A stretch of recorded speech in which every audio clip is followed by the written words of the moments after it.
doing jigs, get ready for war. Go against me, that's war. Go against me, that's war. Yeah. Go against me, that's war. Go against me, that's war. Go against me, that's go against me, that's go against me, that's go against me, that's go against me, that's war. Let's go. Switch. Guns up if you ever think different.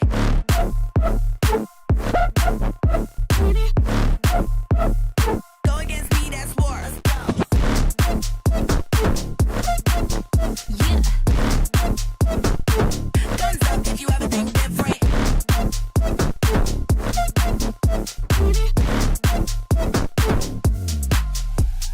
Go against me, that's go against me, that's go against me, that's go against me, that's go against me, that's go against me, that's go against me, that's go against me, that's war.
Well, hello everyone. Hi. Oh my goodness. Hello. How's everyone doing? Everyone good out there? Everyone having a lovely day? Everyone doing well? I mean, I know it's been a rough day. It has been a rough day for many of us. Okay. Quick, pretend we don't love each other. He hates it. That is Elevator Lady. I hate you, Elevator Lady. That's who I hate. Anyway, so guys, hi everyone. Hello. How's everyone doing? So listen. It's been a rough morning. It's been a rough morning. Okay? It's been a rough morning. Okay. You watch your mouth, Buster. Okay, so like my electricity is out. I'm currently running on a generator. So, hopefully no disaster happens that makes it so that this, the generator stops working or something. There may be times where I have to go up and check the generator to make sure it's fueled and things like that. But regardless, we're gonna try and push through. Now, for those that were over on Discord, I did start presenting already on Discord. You all should join the Discord channel. I will put a link to it right now in the chat. Because there have been times in the past where, for whatever reason, I am unable to stream because of some kind of technical failing. The internet is out or the electricity is out. And so I have to stream from my phone, and I have to use my phone. And in those cases, I stream or I chat in a Discord voice channel. I will try to still do my work, but it'll oftentimes that'll happen. Okay. So I'm going to put here, I'm posting here in both oh, yay, Weirdomorphous Blob, yay. Now, Weirdomorphous Blob, let's be honest, Weirdomorphous Blob, you're probably smarter than a lot of the people in that class. Try to be patient, all right? Because trust me, I know how that feels. That sounds arrogant. I know how it feels when you have a professor or a TA that, is just teaching the basics and doesn't go that in-depth to things, and I feel like I connect with you in that way. But anyway, okay, so go ahead, please join our Discord. In the future, if there is another hang-up with my ability to stream, I will typically go into the Discord and still in the voice channel, okay, and do that. Okay, good. I'm glad, Weirdomorphous Blob. I'm glad. Oh my God, my back. So I was working out this morning when my electricity went out, and now my muscles are hurting, so I apologize because I'm like definitely out of shape. Anyway, so okay, so guys, we're gonna start. I'm just gonna go right into it. we already started this conversation. I never got to finish the presentation because unfortunately, the electricity went out, which made it really hard to complete the presentation. So it's a really shitty looking presentation. Bear with me. All right. I tried my best here. I might have to pull up some other stuff. You can see it's very raw. I have a bunch of notes on there, no colors or anything. Awful. So I'm going to start from the beginning, but I'm going to go a lot faster this time for those that are new to the stream. I know. Okay. So I know that we already uh, you know, where's my face? Where's my face? We already covered some of this, uh, but we have to make sure that everyone in here is, ready for, and everyone in here is caught up. So this week, guys, last the last segment, the last segment we did. Ow, my God, my leg. Okay, the last segment we did, or themed weeks month we did, was on fascism. I hope you all now have a general understanding of fascism, how it operates, what it looks like. We will do other things on that in the future, but we're going to kind of talk about something a little bit less stressful. Okay, it is deeply important, but I feel like talking about animals in some ways, cute, like some cute animals, is nice. It's also just it is important, but it is not as like talking about genocide and other horrible things. All right, I know. So, to kind of help cheer everyone up, I don't think anyone asked for this unit, but I would like to talk about this unit, and it is very important. So, we are going to be doing a unit on anthropology. Now, okay, anthropology, there are multiple fields of anthropology. Today, and perhaps a couple days this week, we'll be talking about physical anthropology. Maybe even this whole week we will.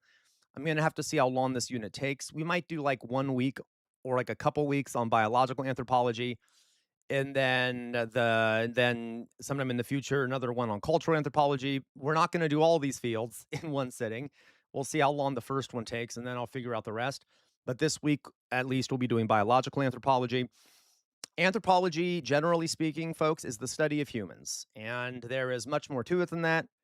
Okay, but very, very generally, the study of humans, human biology, human culture, human behavior, human language, all these different things. Okay, some of those go underneath each other, and it is the holistic study of humans. You're all rude. Okay, you're all fucking rude. Okay, it is the holistic study of humans. So anthropology doesn't you don't look at anything in isolation in anthropology. At least anthropologists try not to do that. Okay? You have to look at human behaviors, ways of thinking, biology and things like that holistically. You have to look at it from multiple angles. You have to understand how humans behave in the environment they're in. So you have to understand their environment they're in. You have to understand their biology. You have to understand the cultural norms. You have to understand all their language norms. All these things come together to present a holistic examination of humans. Okay. I've said previously that there are some fields in the world that anthropologists have often not gotten along with. I can give you some examples. Psychologists. Psychologists typically focus on human behavior and thought processes. And oftentimes, anthropologists will critique psychologists and be like, hey, you're ignoring the environmental factors, the economic factors, the cultural factors that play into these things you're talking about. And same thing with sociology. Now, I sociology is great. I have no complaints about sociology, but some anthropologists will criticize sociologists and say they're too focused on on societies as opposed to biology, right? So like there are multiple ways, and a lot of those other fields are not as holistic as anthropology, okay? Now, okay. Now, by the way, psychologists also yell at anthropologists, and they might have some points, okay? And same thing with sociologists. Regardless, there is also a history, guys, that I can't ignore, and that I'm going to be upfront about. Obviously, anthropology has been a horrific science historically. It has been the source of biological racism. It has been the source of civilizational rankings where you rank. Yeah, I know Henry Morgan, right? Henry Morgan, by the way, for those who don't know, is the guy who came up with like the ranking of civilization, like savagery, barbarism, civilization, like where you different levels of advanced civilization stuff.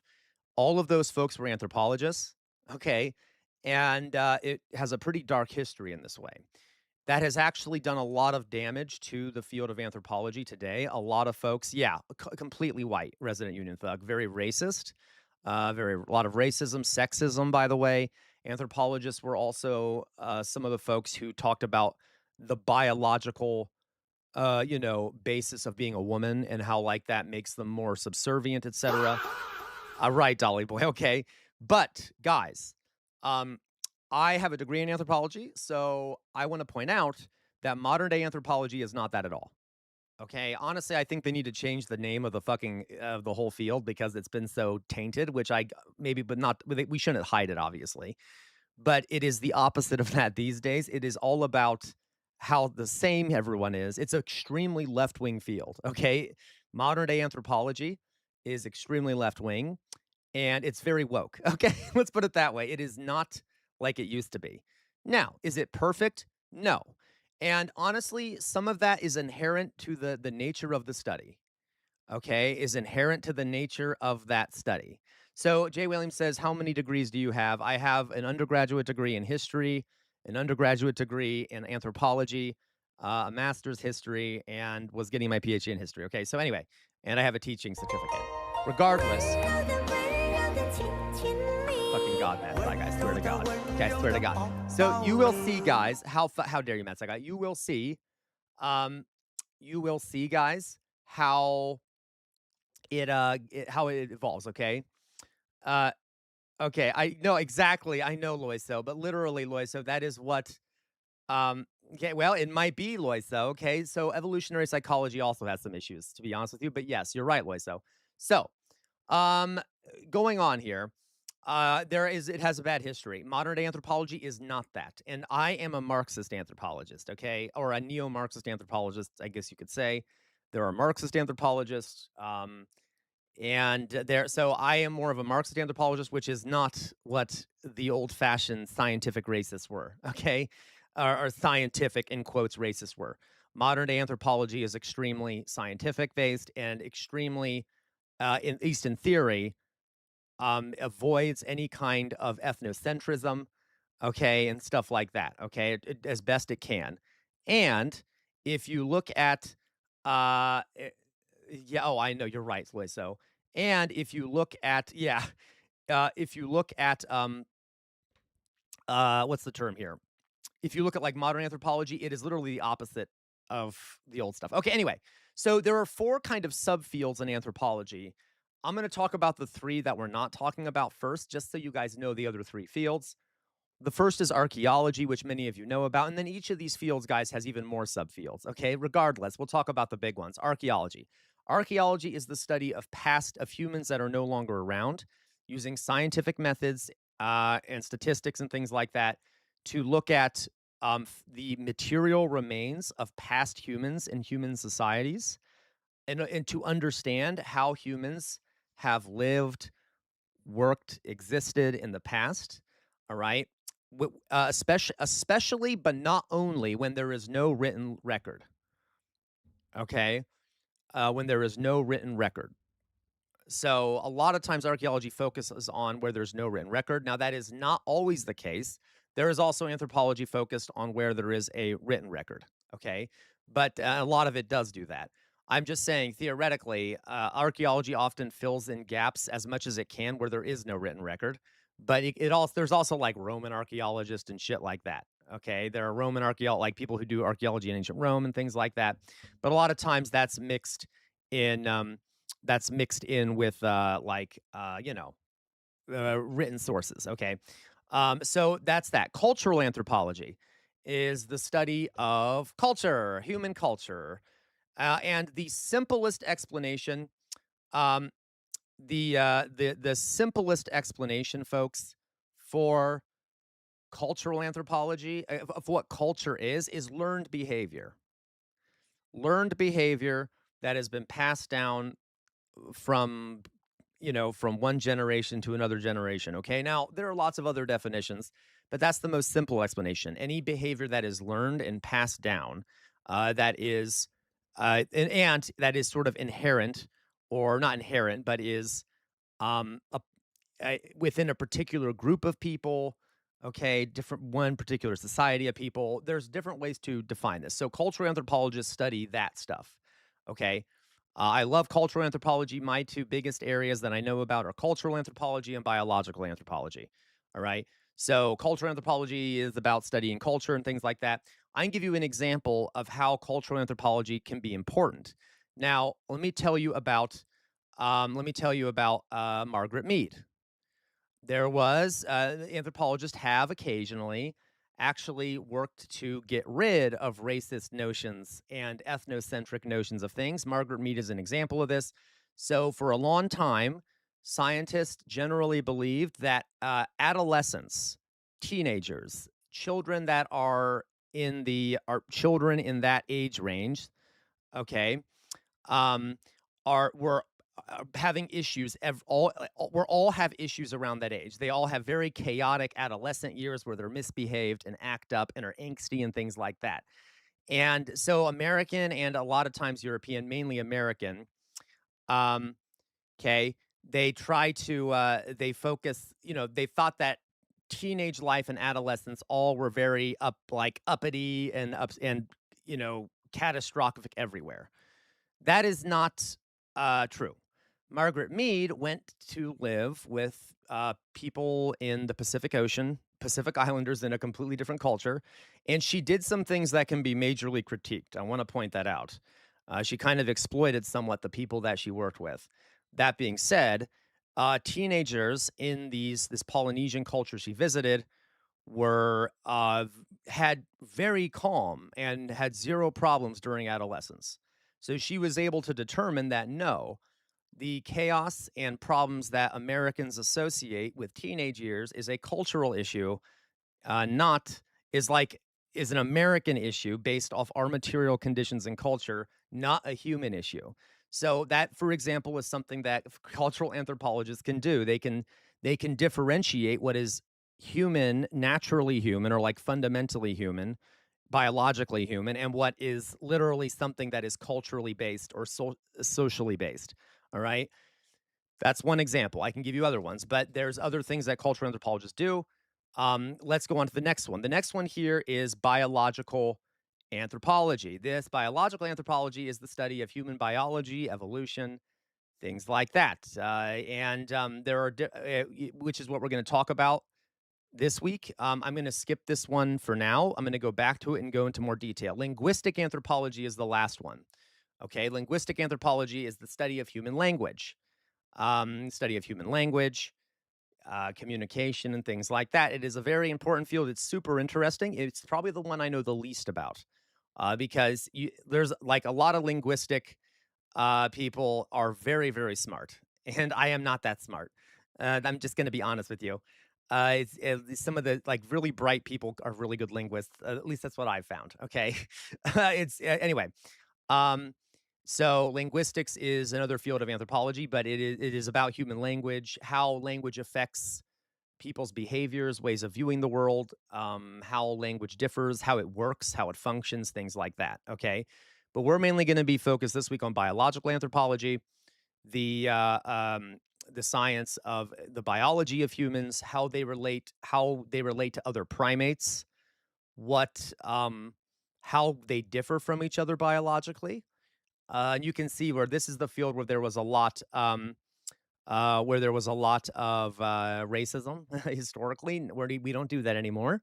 All right. As I said previously, there are more genetic differences between two people of the same race, than there are between two random people of two different races, because race is invented. All right. Race is invented. So to be clear, it is not there that we're not talking about racial differences here. Anthropologists universally agree that there is only one human species and that race is a cultural construct, okay? For the most part. I mean, I'm sure there's some lunatics out there. All right. So anyway, but there are some biological difference between different populations. For example, lots of folks in Africa, a lot of black Africans especially are more prone to having sickle cell anemia. But this makes sense because of mosquitoes and malaria. And malaria is a parasite that enters your red blood cells. If you have, if you partially have sickle cell, I don't know how to frame this. Some of your cells are crescent shaped. That will largely make it harder for this parasite to enter your cells.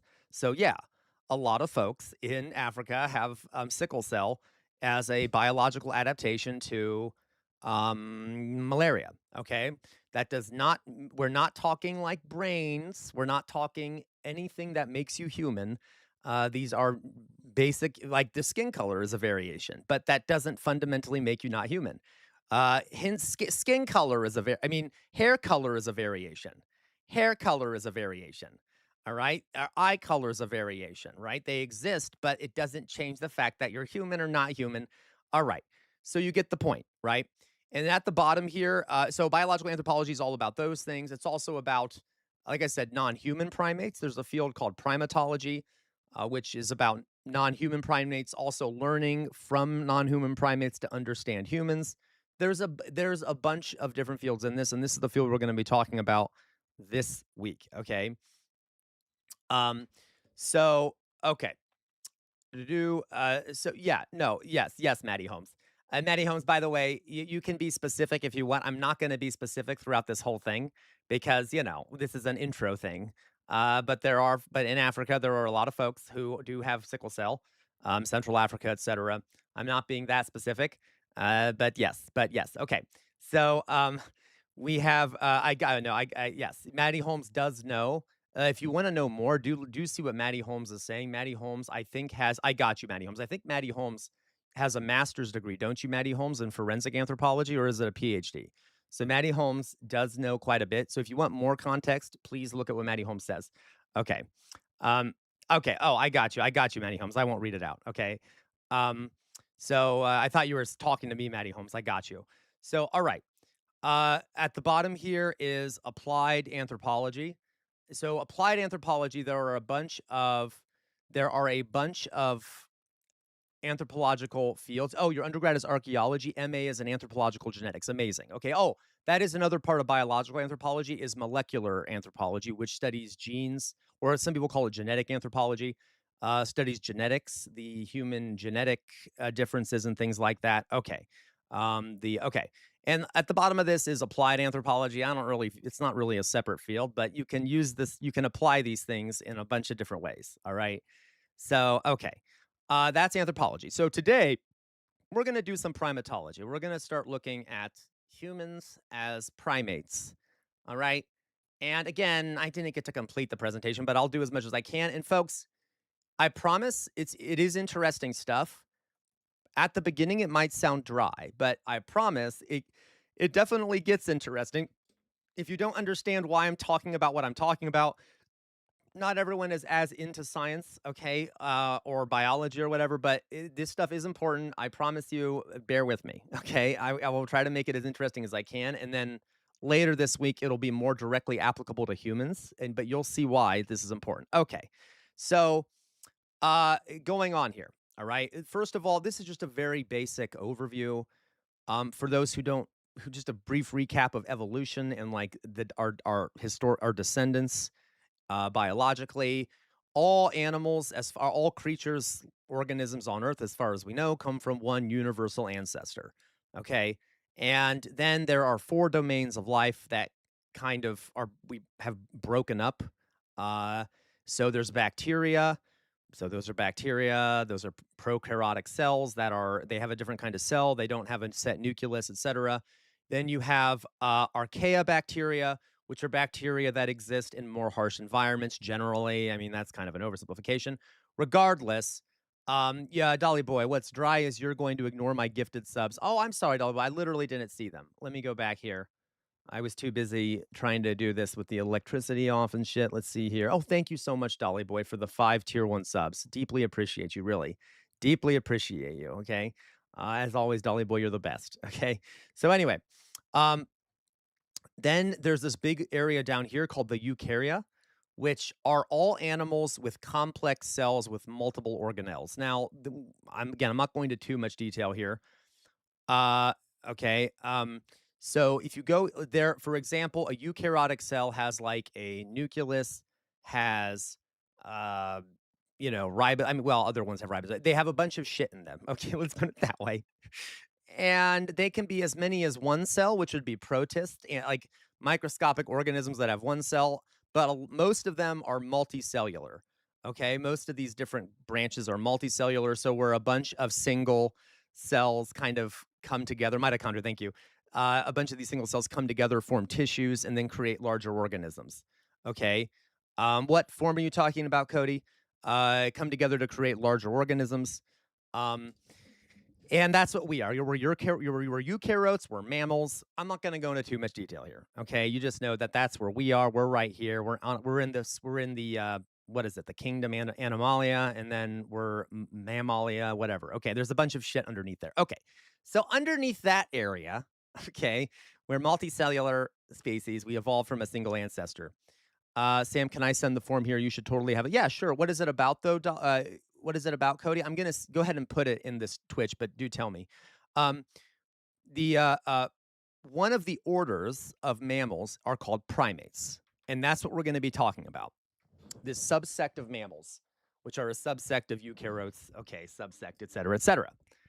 Okay, and we are primates. So we're down here. We are hominoidea or hominoidea. And again, fucking, I don't know how to pronounce it. Okay, which is okay. And we're going to go up here. So we're going to talk today about primates, and you're going to see here. Um, okay, we're going to see here. Uh, that's very true, Maddie Holmes. You guys should read Maddie Holmes. That's super interesting, and I know about that. And I really should do a stream sometime about how life may have come to be. But anyway, that's really everyone read what Maddie Holmes said. It's super interesting if you guys want to look into the history, the biological like evolution of cells and things. It's super cool. But anyway, so and it is important to know primates because it'll help us understand ourselves.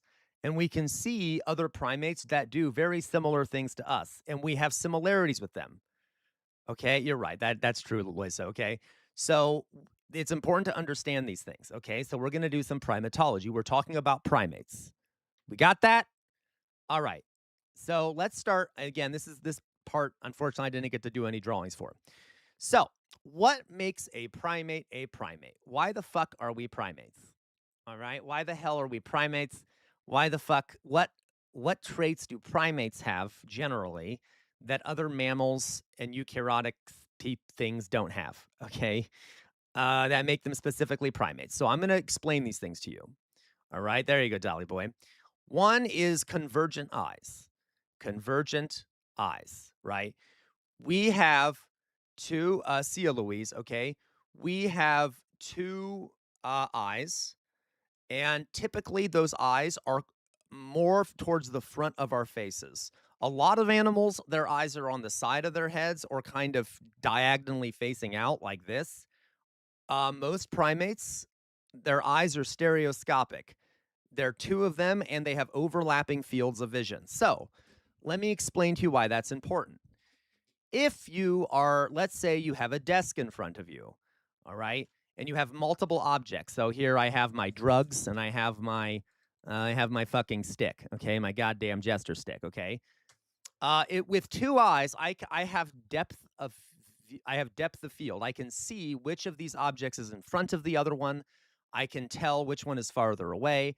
If I reach out with my hand, I know how far to put out my hand to grab one or the other thing. That is because I have stereoscopic convergent eyes. Okay. I can see in 3D, I can calculate depth.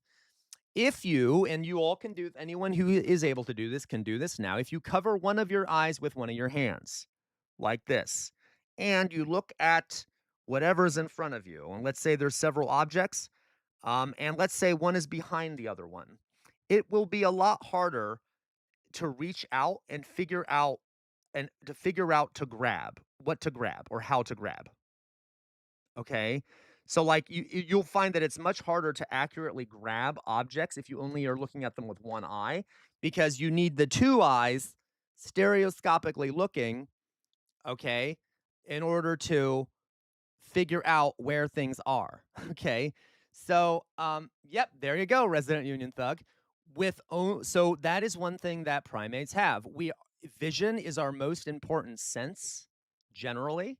So the ability to see is very important, and we have stereoscopic vision with convergent eyes. All right. And why might that be useful, folks? Let's say if you're climbing trees, if you're like jumping around trees like a monkey, because that's what primates are, why might it be useful to be able to do that? Okay, why might it be useful to be able to tell distances and like shit like that? All right. Stereo. Okay, yeah, exactly. Hand-eye coordination, right? You need to be able to see what branch you're going to land on. You need to be able to see if you're grabbing for fruit. A lot of primates are fruit focused, or even predators. You need to be able to grab branches, fruits, and so having stereoscopic vision makes that much easier. Okay. Um, all right. So, the next thing, so primates typically have convergent eyes with stereoscopic vision. Post-orbital bars. This one is more specialist or more specialized that I don't think I put a picture up here. I'll show you. If you ever see a skull, you can tell it's a primate generally for this reason. Post-orbital bar/plate. So the skulls, here you go. The skulls of primates have one of two features. Post-orbital bar. Whoopsie. Here we go. This works. All right, here we go. So if you see this image right here, folks. Oh, god damn it. God damn it, Maddie, all these anthropologists online putting up bullshit for us to look at. Okay, anyway, goddamn nerds, right, Maddie? Anyway. Um okay. So let's see here. I'm trying to find a good image here. No, I'll just use this one. I need to find a better eh, that's okay. What I'll do is I'll copy it and I'll paste it over here. Okay, so here you have, if I can actually get it to paste, which would be really nice by now, which would be really fucking nice. Okay, paste. There we go. So on here you have a bunch of skulls, right? You have two kinds of skulls. We don't need to get into it. A post-orbital bar, this thing right here has a post-orbital bar. So this skull, you see here, there's this bar of bone right here. Okay, and it's a hole all the way through. Okay, yeah, Matty Holmes.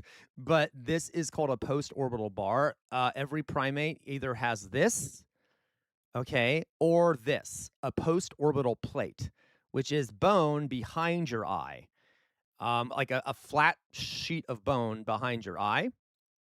Okay, both of these act to protect your eyes from your muscles that are responsible for chewing, so that you can have better eyesight. Okay. So the skulls of primates have post-orbital bars or post-orbital plates. All right. So this is a monkey skull over here on the left. I think it's a monkey skull. All right. Um, yeah, sagittal crest, right? Okay. And then yeah, you know it, Matty Holmes. Or post-orbital bars, all right? We can also, there's other things we can talk about here, but that is one of the big things, okay? We have these bony outcroppings, but you guys can partially feel the ridge that goes around your eyes, by the way. If you touch there's typically a bony ridge around people's eyes that is sort of meant to protect it. Some people have larger ones, some ones have smaller ones, but this bony ridge, you can feel it through your fingers, okay? Some people are smaller, you might not be able to feel it, okay? So that's another thing that makes a primate, right? What else makes a primate? So we talked about stereoscopic vision, post-orbital bars. Many primates have trichromatic color vision. What does that mean? We can differentiate between, what is it, red and yellow and blue and green. We cannot see ultraviolet light like other species can, like reptiles, but we have trichromatic color vision. I'm not going to go into too much detail with this. This is just very useful for picking out fruits and other colorful things. Okay, so that you can see them, so that you know, oh, there's a beautiful fruit or whatever. There's a reason why, by the way, we like things that are brightly colored.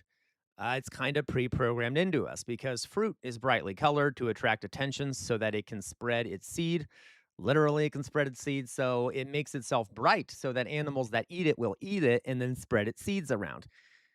Corporations, by the way, take advantage of this by making, like, for example, the boxes for various cereals bright primary colors, because that reminds our primate, that makes us think of like fruit and like sugar and delicious things that we're kind of attracted to.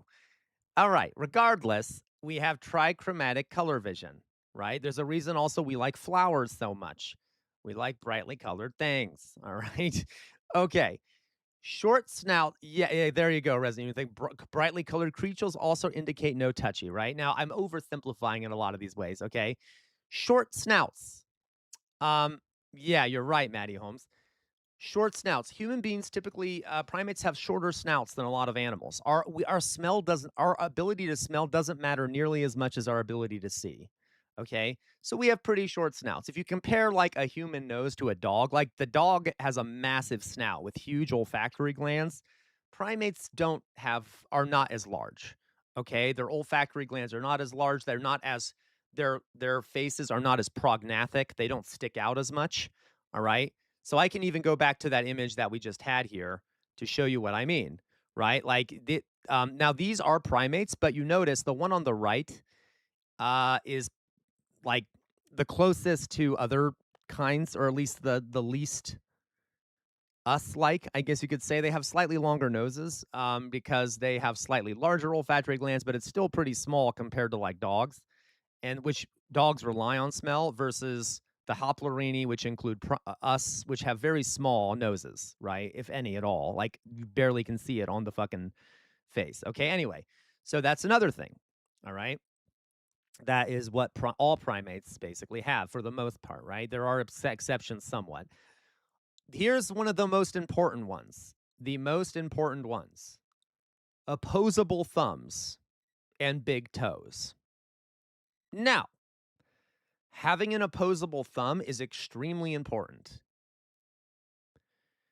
The ability to grab and hold on to things and wield things is very important. Without the thumb, it would be very hard to do things like use tools, actually grasp and hold on to things, move around the way that primates move around, okay? The fact that we have opposable thumbs partially led to a lot more other evolutionary things that have happened, okay? So you have an opposable thumb. Most primates do, okay, if not all of them. Now, some some species of primate have opposable toes, okay? They will have an opposable big toe, okay? We do not. Because we're mainly bipedal, we lost our ability to have an opposable toe. But if, like, for example, chimpanzees have an opposable toe, so they can actually grab onto things like it's with their opposable toe feet. Okay, there are other species that also can grab onto shit with their feet because they have opposable toes. We do not. But at the very least, all primates have opposable thumbs on their hands. Okay.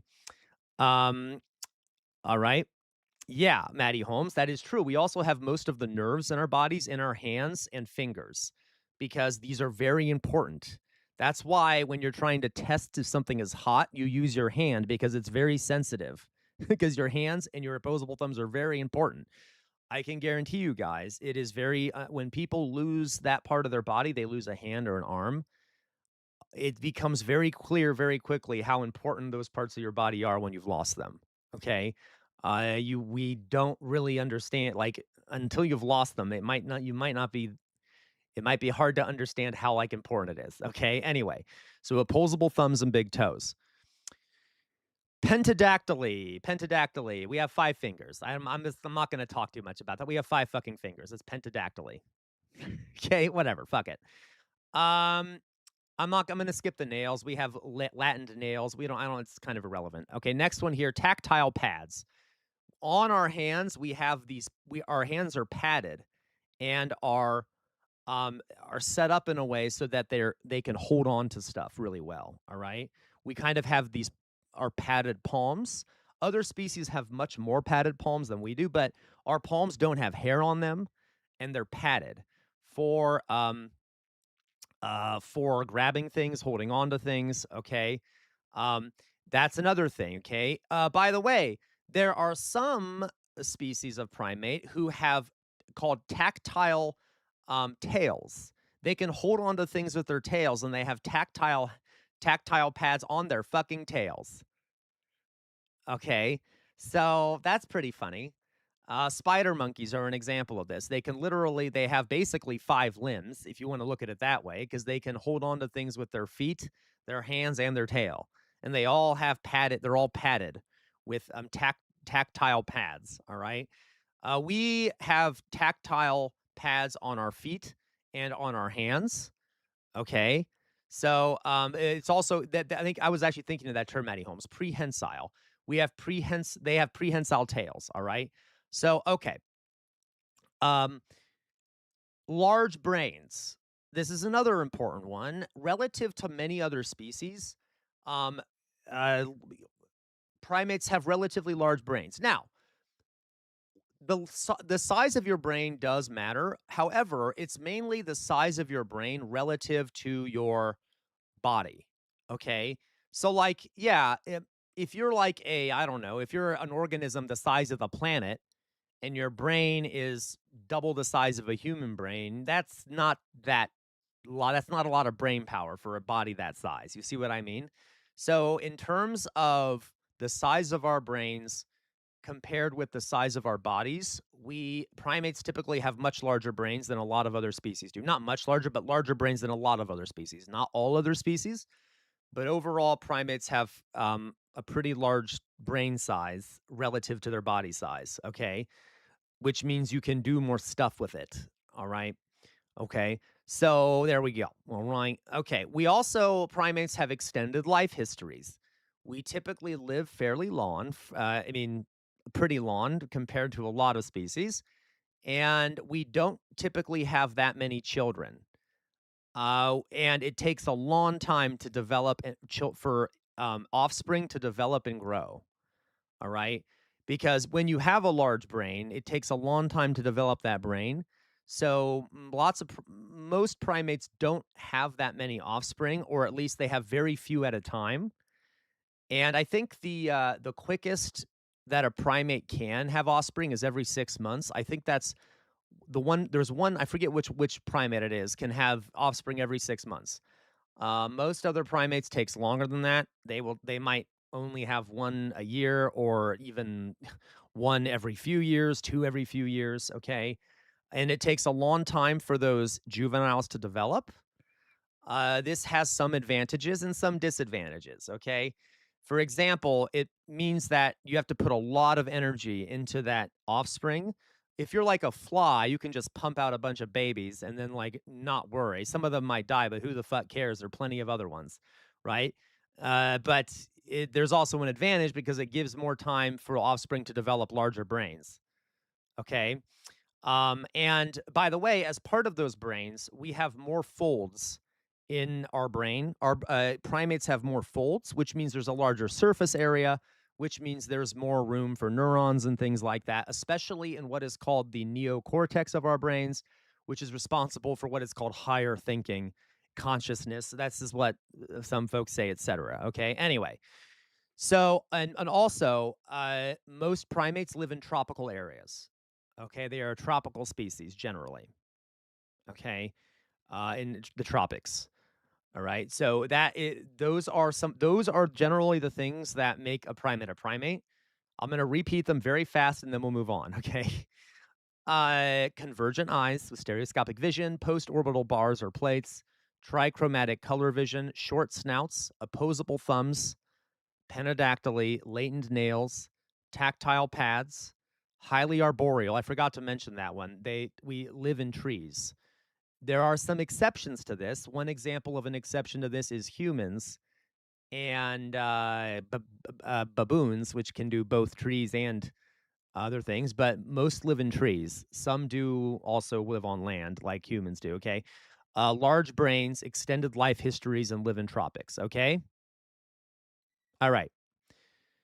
So, those are primates generally. You can see that we have a lot of things similar to this. We have all those things, most part, except for the arboreal part.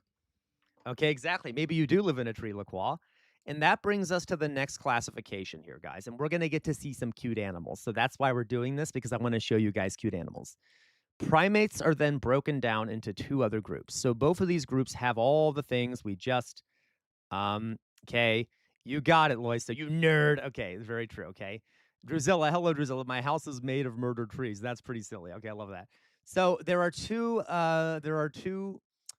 I guess, orders, suborders, I'm sorry, suborders that primates are divided into. Okay. So dietary plasticity, le quabois, yes, though it depends on the species. There is more variety in terms of, I mean, a lot of primates are insectivores or frutivores. Is that what they're called? Frutivores? There's very few that are just leaf eaters.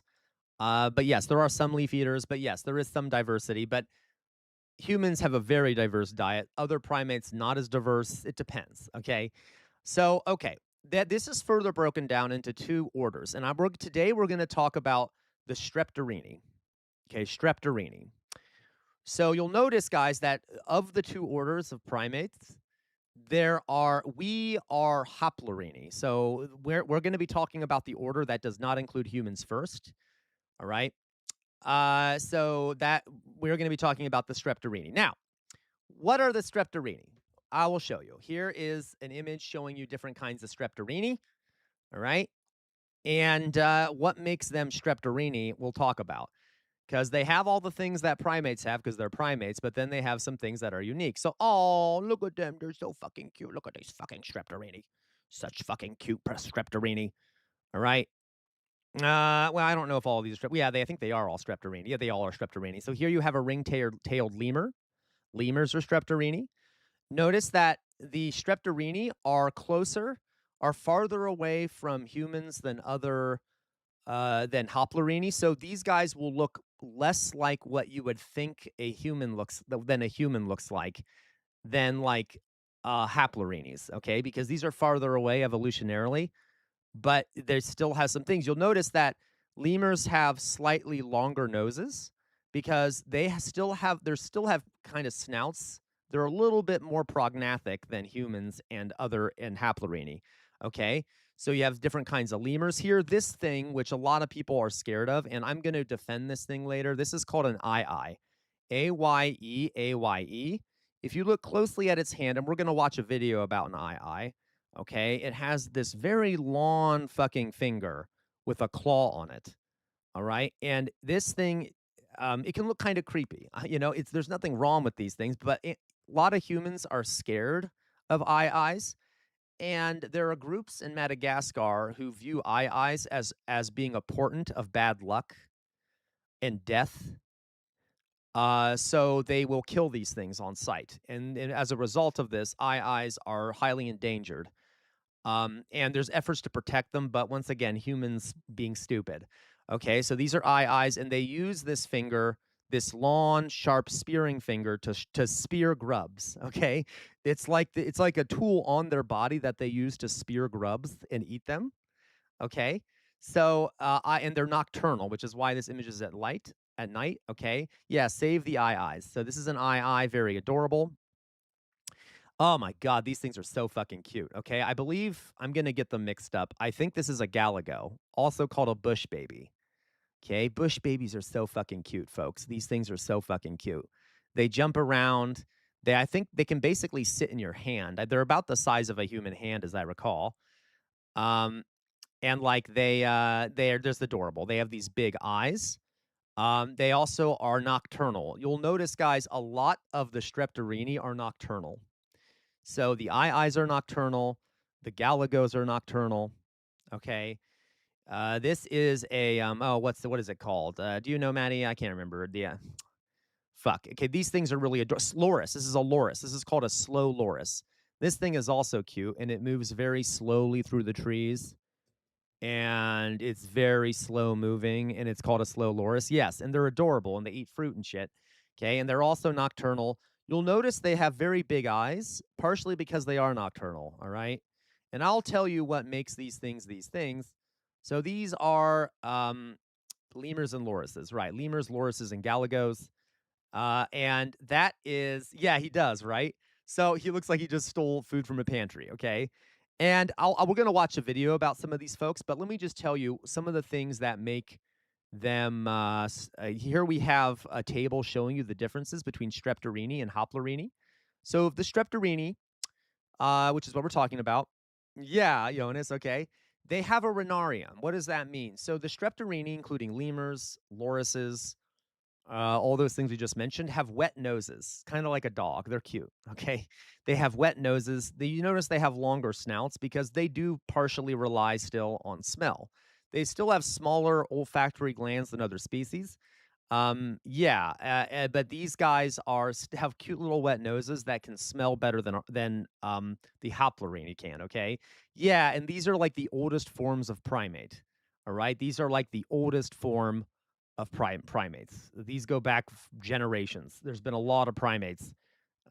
These guys are very old evolutionarily. Okay, they have a longer snout, so they have a rhinarium, which is a wet nose. They have a longer snout.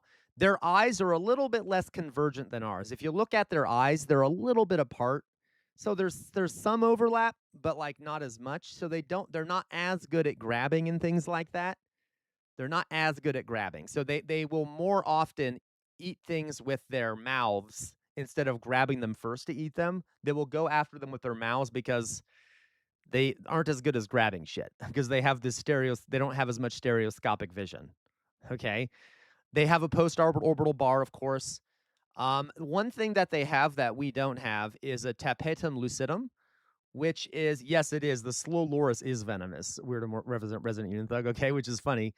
The tapetum lucidium is this kind of silvery layer in their eyes that allows them to get more light at dark when it's dark outside. So if you guys have ever looked in your cat's eyes, if you ever looked in a cat's eyes when it's nighttime and kind of seen that reflective surface, that is tapetum lucidium, and it allows them to see better at night. Um, the the the Streptorini all have that. Most of them have that because they are nocturnal. All right. They also have ears that are mobile. They have mobile ears. So they have these cute little ears that kind of can move around and shit. Okay. Which Haplorini don't have. Most of their ears are just holes in their head, basically. What they might have like little things sticking out, but like we do, but they don't really move them around that much. Let's put it that way. Okay. All right. They are mainly nocturnal. All right. Most of these guys live in solitary groups. They're solitary. Some of them live in pairs. And then a lot of lemurs live in groups. Okay. So there's a variety of social groupings for these things. Funny enough, guys, when it comes to lemurs, females are the dominant of the sexes. Okay, females are the ones who dominate. There are alpha females that control lemur social groups. All right, and they are almost entirely but weirdly enough too. I'm not saying weird, but I mean like interestingly enough. Okay, interestingly, there you go, Resident Evil Thug. So they're smarter than us. Interestingly enough, they have very little sexual dimorphism, which means that there are very few differences between male and female lemurs. Okay, they don't look that much different than each other. Okay, now you're going to see that when it comes to there's not much gender differentiation physically, and females actually are lead the groups. Okay, if you go to the Haplorini, which we'll talk about later, many of them show really high sexual dimorphism, and a few have little to none, like humans have very little sexual dimorphism. But anyway, just an interesting difference there. Okay, yes, when we get to bonobos, Drusilla, just you wait. They have sex all the time. They love screwing. Okay, so let's now take a look. Something else, by the way, that these things have, the Streptorini have, is that they have grooming claws. All right. A lot of Streptorini have these little claws that they can use to groom themselves or others. Okay. Like these little claws that are grooming claws. All right. You can even see it probably right here on the bush baby. They have these like little hands and they have like little grooming claws that they can use to groom fellow things. Okay. They have cute little grooming claws, which are adorable. They also have comb teeth, teeth combs. All right, teeth combs. So they have these teeth in the front that are almost a comb shaped, and can be used to kind of like remove, remove bugs. Yeah, I know it looks kind of strange, right? Eat bugs, to clean other primates' hair, to clean their own hair. They have these comb teeth, which is something that is unique to the Streptorini as well. All right. So now that we've kind of talked about some of the, so tell me, okay, quick trivia, quick quiz here. List in the chat. What are some of the traits that are held by the Streptorini? What are some of the traits of Streptorini? I just listed all of them. Put them in the chat. Okay. The Streptorini. What are some of the traits of the Streptorini? Teeth combs. There you go. Okay, teeth combs. Wet snouts. Very good. Binocular vision. Yes. Now, that's more of a primate thing, but they have slightly less binocular vision than other primates, but they do have binocular vision. Grooming claws, right? What else? Okay, big eyes. There you go, Jay Williams. Big eyes. That have a tapetum, have the silvery thing in the back. Okay, they tend not to hang out in groups. Right. Now, some do, but they tend to not. They are friend-shaped. Hilarious. Okay. They another thing, guys, is that they have what do we miss? They're mainly nocturnal, right? They're mainly nocturnal. Some of them are not nocturnal, but a lot of them are nocturnal. You guys got most of it. Okay. So let's watch now. Because I am generous, and I am kind, right? We will watch. Okay, we will watch some videos of these Streptorini. Okay. America mainly because is I the want to. All right. All right, so let's go on here. So I have a couple videos here. I wanted to show you stuff about lemurs. I have a few short videos here just so you guys can get a general sense of some of the suborders. So real fast here, if you look here at the Streptorini, okay, Streptorini, it's then broken down into Lemuridoia, okay, whatever, lemurs and lorises, okay? So we're going to watch a video about lemurs, and then we're going to watch a video about lorises, which are kind of super families, so smaller families, all right, within the Streptorini, all right? So a lot of these are really fucking cute, just to warn you, okay? Just to warn you all. So here we go. Jerome, we're live. This guy who is his channel, because I'm a jester, I had to find something funny. Zifrank makes it funny when he talks about the animals. Here are true facts about the lemur. The ringtail lemur, seen here basking its nitzels in the sun, is one of... Yeah, they literally sunbask in order to like warm themselves up. By the way, they also get into literally they have these glands that can throw chemicals at each other, like smelly chemicals, to mark territory and stuff. They will get into these stink fights. Well, they will start throwing smell at each other, which is really funny. And they'll get into these like territorial disputes where they start throwing stink at each other, and it's really cute. Roughly 100 species of lemur, the endangered primitive primate that lives on the island of Madagascar. That's okay, Matty Holmes. I'll be okay. I just got to keep pausing it, etc. Jerome, you have to take this seriously. I'm not going to ask again. Yeah. Ringtails are highly social, living in troops of up to 30 individuals. So these are like, that's okay, Matty Holmes. So they, again, unlike other Streptorini, these guys typically live in large groups. Females are dominant, and they are the same size as the submissive males. The hormones regulating increased female aggression also lead to enlarged genitals. Yeah. And it can be... Yes, so females have really big genitals. You'll see what I mean. Now, when we get to the other species of primates, they have massive fucking genitals, like Jesus Christ. And we'll explain why later. Hard to tell them apart. This, for example, is a... So notice that, like I said, there's very little sexual dimorphism, so they look very similar. Even their genitalia look kind of similar from a distance. Okay, so like, what is that? Is that a penis? Is that a vagina? It's kind of hard to tell. A female. while this one could be You see, now you can tell it's a male. either. Oh, nope, that's a male. In order to stay connected, lemurs participate in social grooming. Trust me, if you did this with your roommates, you'd be closer too. Yeah. It's like picking a piece of lint off your roommate's sweater, except you're both naked and you're using your tongue. With all this grooming going on, lemurs have evolved a kind of Swiss Army vanity kit. They have a comb. Yeah, so they literally, there's the tooth combs in their mouth. Made out of their friggin' teeth. Yeah. They also have an elongated nail referred to as a toilet And a lot of the Streptorini have this nail. Okay? claw, which sounds like something Wolverine would be admitted to the hospital for. In fairness, the word toilet used to mean washing up or getting dressed, not a hole to shit in. The word toilet is not happy He's really fucking funny. Okay, he's really fucking funny. But anyway, so okay. about that. He gets teased at cocktail parties. Words like taffeta and bouillabaisse make jokes like, have you seen what toilet is wearing? Was it a steaming pile of shit? And they both laugh, which isn't nice. I digress. Jesus Christ. One of the greatest benefits of being a wild animal is, of course, free pooping. Some lemurs, though, are not true free poopers, instead choosing a very unhappy tree as a communal latrine.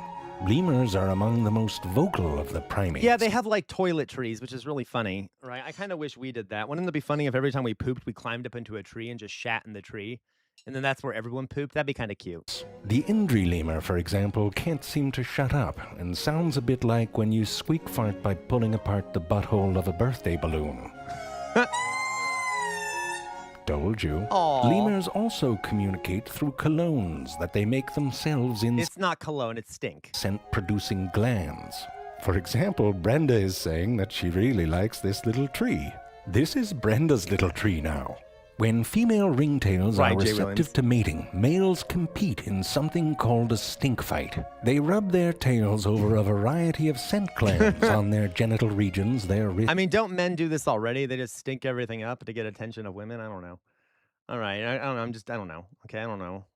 All right, what'd you put here? I'm sorry. I missed some of people's messages. They have been, yeah, I'm sorry. I've missed a lot of people's messages. Here, I'll make sure to release them. There we go. And their chest. This arms the tail with an odor, which, like a fraternity brother cup wafting a fart, they send in their competitor's general direction.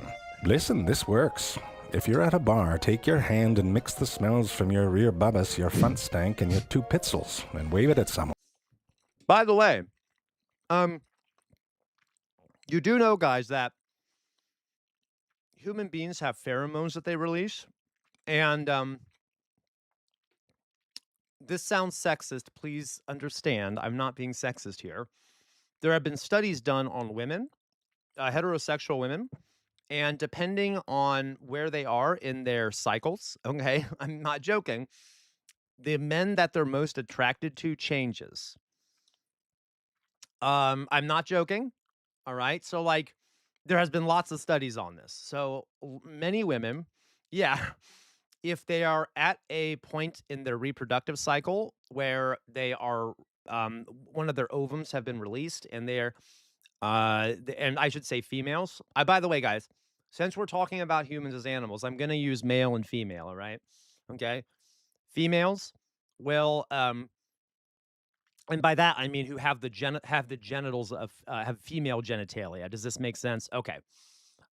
Will be more attracted to like the muscular big men, like the the bad boy men. I'm not sure how to frame it, okay? And then when they are not on that part of their cycle, they'll be more attracted to the nice men. Okay, the men who are viewed as kinder and who have kinder looking faces and reduced features that are not as muscular and things like that. Okay. And no, I don't. I do not. Okay. Okay. So but this, and it also has to do with pheromones. Okay.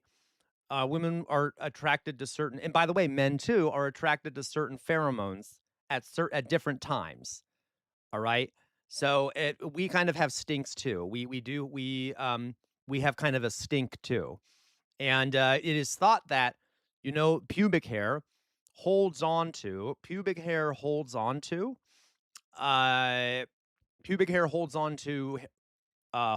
pheromones. So there have been some studies that show that shaving your pubic hair again, I would have to find the studies, will reduce the sexual arousal that people experience when they're around you. Okay, now listen, I'm not saying don't shave your pubic hair, but a lot of times pubic hair will hold on to these pheromones that can make people more attracted to you through this, you see what I mean? Okay. Now it's somewhat the same with armpits, but not as much. Armpits also can be repulsive if you keep too much hair there and let the pheromones kind of go wild. But like there is anyway, mainly crotches. Okay. Yeah. So this weird notion we have in our society of like you got to shave everything till you look like a baby, which is kind of weird. That we do that. Is also like it's there for a reason. Okay. But I also want to point out, guys, to be clear, that I'm not saying that all women go through these cycles and like are attracted. Like there's also a lot of variation amongst women and men. But I'm just saying there have been some studies that show a general trend in that direction in terms of cycles of attraction and pheromones and things like that. Okay, anyway. So let's go on here. $10 says they leave.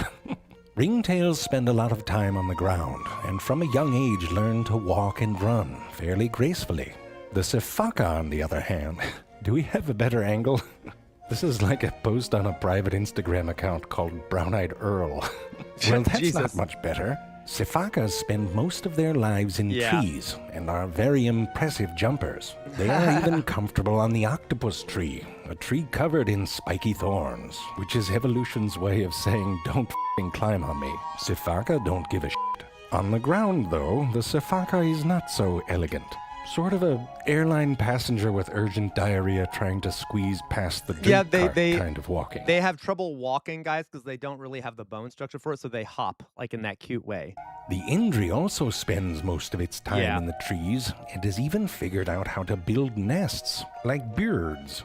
The Indri predominantly eats leaves, like this one, who looks like he just realized that the little piggy who went to the market wasn't going on a shopping trip. Most of these primates do not eat leaves. They eat insects and fruits. These things do eat leaves. Reddit.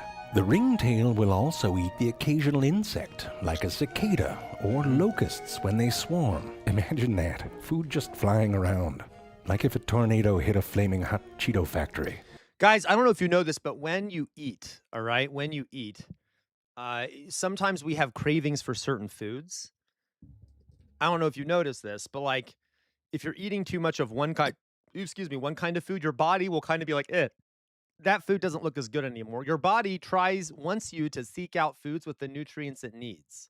So it can be tricked, but sometimes if you have a craving for something, not always, not always, if you have a craving for something, it's because your body needs the nutrients that are in that thing, because it has an association between that thing and the particular nutrients you need. So you just be aware that sometimes when you have a craving, like, has anyone here ever gotten like, you look at like food that is greasy or something, and then you're like, oh, I just can't. It just doesn't look good to me. I need something green and leafy and fruit. Okay, like that's exactly what I'm talking about. Okay, like that is sort of your body telling you, we need some nutrients. Okay, we've had enough of this other thing. And it's the same with lemurs in that like or with indras and things like that, because they eat leaves. But if their body needs proteins or something else, it'll sometimes make them hungry for a locust or an insect to kind of like taking a vitamin to supplement. Okay. By the way, some people bite their nails because their body lacks folate and needs that nutrient. Okay. So and this lot of stuff is regulated by hormones also. And well, yeah, women, especially when I feel like I'm talking a lot about females here, but like when females have like you know, human females have a lot of are pregnant, their hormones are all going all up and down and things like that. So their cravings will go up and down. Um, because that's what affects these things. Okay, I know, yes, I have to use the Drusilla, listen. Okay, guys, I gotta tell you, like this is gonna become really okay. No, I know you're not meaning this, Drusilla, but I can either so if I use the word females, that is explaining a certain set of biology, right? Females are, you know, humans that have vaginas, right? And so I'm using it for, I know I am being nice to Drusilla. I'm just trying to explain. I know you are Drusilla. I'm just trying to explain something, folks, because I do want to make this clear. When I'm talking about female, like human females, I mean uh humans that have vaginas, ovaries, things like that, okay? If I were to use the word women, of course, that would also include some people who have penises. So that's why I know it sounds dehumanizing, but please bear with me here. Okay. Man, woman is sort of, and non binary, man, woman, non binary, things like that are kind of social designations. They are cultural designations. They are not, um, okay. Like, you see what I mean? Like, they're not there isn't a they are real things, but I'm just saying to make it clear when we're talking about biology. You get my point? Okay. Yeah, you're right, Weirdomorphous Blob. Okay. Yeah, that is true. Weirdomorphous Blob is right. When transgender folks go on HRT, they oftentimes have these hormone up and downs and experience cramps like women do. Yeah. Okay. So, but anyway, do you guys get my point here? All right. So you get my point. Some lemurs will eat poisonous millipedes, biting them and then rubbing the anti-parasitic poison on their genitals. Whoever figured that out was a genius. Or an idiot. Many lemurs eat fruits and are primary seed dispersers in Madagascar, which means that for many plants, the circle of life includes a section inside the lemur's butthole. The bamboo lemur eats bamboo. Not named by the most creative person. Probably named his cat Cat Food Cat. The mouse lemur, which is amazing, gently sips the nectar from the flowers of the bottle baobab tree. Oh, look at that They may thing. be cute, They're but so they are cute. extremely dangerous to the dumbest and slowest of the insects. Seriously, bugs are embarrassed when That's their friends are eaten by a Resident mouse Union lemur. bug, which we'll Let's watch a face video it, about. lemurs Aren't are they so? cute. Look at the baby. Especially the babies. And I'm not blowing smoke up Look there. at the baby. I don't even know why I would. Someone must have done it at some point for the phrase to exist. Let's pretend we're dragons. I have an idea. Lemurs are adorable, but they are going extinct. Yes, they are greatly endangered. Lemurs are exclusive to Madagascar. They only live on Madagascar. Don't let these lemur babies wind up in an empty white room clutching a facsimile of another endangered animal. The Duke Lemur Center allows you to symbolically adopt a lemur towards their conservation efforts. You never know. We might be endangered someday. How cute and then they we'll are. want the lemurs giving to the Duke Human Center. We're not nearly as cute. We're going to need all the help we can get. So there you go. So those are lemurs. There's a bunch of different species of lemurs. There was actually one discovered recently that had never been discovered before. It's very small. It is tiny. It's like this tiny little lemur. Let me see if I can find the name of it. Tiny lemur discovered.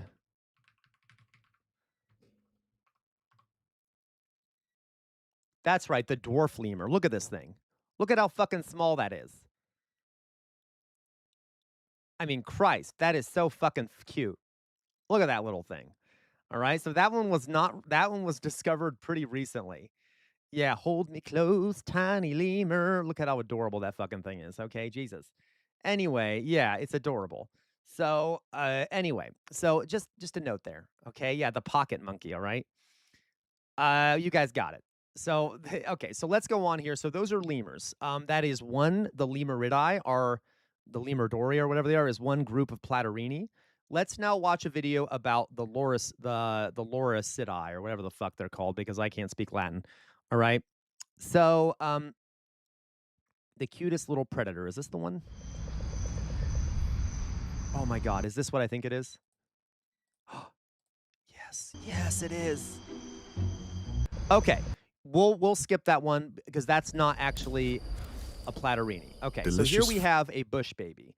These are okay. Yeah, you're right. Lemurs are not monkeys. Whatever. It's fine. Okay. Did I say monkeys? Whatever. Lemurs, primates. Okay. So here we have bush babies, which are called galagos, and these are another kind of Platyrrhini that are very, very fucking cute. And then I'll show you guys the slow lorises. Delicious food is laid out for the taking, including something Remember, he is. Why is it nighttime? Because they're nocturnal. Most species of platyrrhines are Okay, so those are galagos. All right, and let me find really Here we will fast. explore true facts. So that's another kind of platyrrhine. Let's see here. What else we have here? I think I might have another video here, but I wanted to show you guys slow lorises because they're really fucking cute. They're really oh, actually, let's watch about eye Here eyes. we will explore. So I am an ardent defender of eye eyes. I love eye eyes. There is a problem with animal conservation efforts around the world in that animals that look more like human babies, people have a bias towards supporting them for life. So if you're an animal that has a face that's human-like, especially baby-like, you're more likely to get more funds and donations from people to save your existence. Like if there's an endangered spider, people aren't really going to be donating much. And that's a really big fucking problem, okay? And it's kind of dark when you think about it. Unfortunately, eye eyes are kind of ugly. At least I don't think they're ugly, but a lot of people think they look scary. And they're not a lot of people don't think they look as cute. So there hasn't been as much efforts put into preserving them. Now, more effort has been put into preserving them than others. They do look somewhat human, I guess, but we need more effort to save the eye eyes, even if they're kind of fugly. I don't think they're fugly. They're adorable. But anyway, you'll see what I mean. Some people are scared of them. Don't be scared of the eye eyes. They're adorable. They don't hurt you. All right. Here we will explore true facts about the eye. Much like the pug, the eye walks the delicate tightrope between radically ugly and cute as hell. The eye resembles a cat who was bitten by a vampire and then... Notice its nose is wet. It has a wet nose because that's another trait of the Catarini. Halfway through the transformation, just said screw it. To give you a sense of its size, here is an eye pictured next to a slightly smaller eye. For a long time, scientists thought the eye was a rodent because of its rodent-like front teeth that never stop growing and must constantly be worn down. Yeah, so eye's front teeth grow constantly, and they have to constantly... they have to take a conscious effort to file down their teeth. Some eyes who get too old, their teeth will grow uncontrollably and kill them. So if they have to constantly grind down those two front teeth. However, now it is known that the eye is a highly specialized lemur.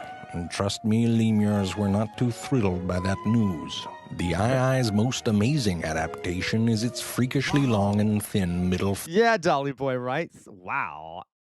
Finger. Like the human shoulder. Look at that thing. So, first of all, guys, a few things to point out here. I know because we're trying to do learning, even though it's cute. You have the pads, the tactile pads here, just like ours, very much like ours. 1, 2, 3, 4, 5 digits because they are polydactyl or pentadactylous, and then they have a specialized finger, just like the other species of Catarini do. Okay, now their finger in particular is very long and is like a spear that they use to spear insects to eat. This finger has a ball and socket joint and can rotate almost 360 degrees around the hand. It is packed with sensory neurons, and because of the energy it consumes, it is only warmed up when in use. This is because, like the woodpecker, the eye is a percussive hunter. To find grubs, they tap on the trunks and branches of trees up to So this is what my sister was talking about. It taps. It literally uses that finger to tap on trees, and then it can hear the location of bugs. Okay, it can kind of hear based off the like. Why are you punching it, Dolly Boy? It's so cute. Why are you punching the eye? You're such an asshole, Dolly Boy. Why? It's adorable. That was mean. I hate you, Dolly Boy. It made you panic. Okay, that's fine. Well, I get it. I'm the same way with chimpanzees. Okay. Times per second with their creepy finger, which is probably annoying as hell. Like those people who clink their cereal bowls. Learn how to use a spoon. It's not an instrument. As they tap, they listen to the echo and feel the vibrations to find hollow grub-filled chambers. When they find one, they use their teeth to open a hole in the tree. And you look evil, Chairman Bart. You look evil. Use their middle finger as sort of a grub dipstick. Very dainty eating. Terrifying for the grub, by the way. You can imagine all grub's scary stories begin with there was a knock at the Stop it, Chairman Bart. Stop it. I hate you. door. I know what you're Dolly boy, I thinking, swear to God. sicko, but no, that's not an IIPP. That is an IITT, because the II's nipples are inguinal, meaning they're located on the lower stomach, sort of groin area. This is why the II does not wear pants. Don't judge. You try pulling a pair of pants up to your nipples and taking a jog through the forest. That's a recipe for chafing. Just be glad your nipples migrated north, and that they stopped before they got to your chin. Try wearing a bicycle helmet then. Like most mammals, the II follows the rule of 1/2, meaning that its litter size is on average 1/2 the number of its nipples. With 2 nipples, the II has 1 baby at a time. Yeah, remember what I said, guys. Primates generally have very few offspring at a time, and it takes a long time for those offspring to develop, okay, to become adults. Just like my mother always used to say, find a girl with 12 nipples, son. Sadly, the II is threatened, partially due to a local superstition that if it points its middle finger at you, you have to kill it, which is very similar to the customs of a North American fraternity party. That is true, but like I said, there is some local customs in Madagascar of like an II being bad luck, and that, you know, its finger touching you or pointing at you is like a curse. By the way, give me an example of an animal that we have a similar idea with in America. So, you know, if we want to think that people in Madagascar are being irrational, we do the exact same shit. What animal in America is viewed as bad luck and therefore is often not taken in? Black cats. Correct. Black cats. There's an issue with black cats not being able to find homes in a lot of ways, because now that's changing because people have this sense that black cats are bad luck. And yeah, so I want to point out that like this is not, you know, this is a human issue where we do this. We have these weird cultural notions of fear about certain animals. Dolly boy, oh thank you, Dolly boy. Oh my, okay, thank you. I worked out today, Dolly boy. Ooh. Okay, no, I'm just being a dick. All right, but I'm in pain. That's mainly why I said that. Okay, so all right. Remember this: if someone gives you the finger, they might just be hungry, or they're a total ass. Okay, so that's the II. All right, I want to show you one more here. I want to show you a slow loris. Slow loris.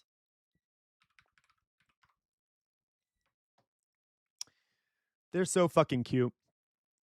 They're so fucking cute. All right? Like these things are like unbelievably cute. Let's see if we can find here's a pygmy slow loris. Look at that fucking thing. Oh my god, it's so adorable. Now they move very slowly.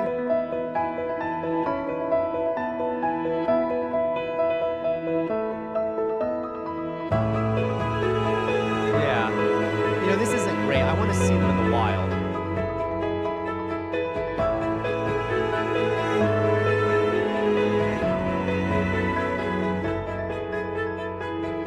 Yeah, Oxpecker.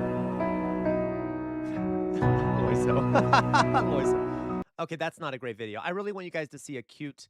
They also are toxic, though. They have poison glands. They have venom. Is it venom? I think it's venom. They have venom glands. Well, watch this. Here we go. A ghostly apparition appears in the branches. Look at it. It goes. One of the most primitive primates in the world. The slender loris. Oh, it's so cute. Named for its very slender limbs. Once Sri Lanka would have been filled with these strange little creatures.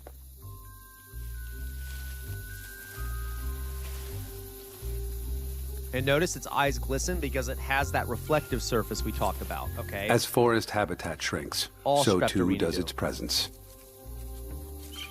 Tonight, this male loris uses his excellent night vision to seek out the ripest fruits. That's true, Oxpecker. He uses his spindly limbs to maneuver through spindly branches. Aww. But those little dexterous hands and feet are designed for more than just plucking fruit.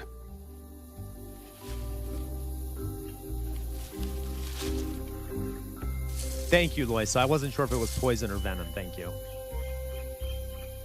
And it's in their, is it under their armpit or something, Loiso? I don't know if you know.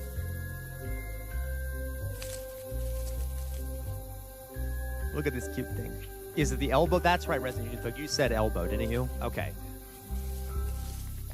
Got it. A delicious dragonfly.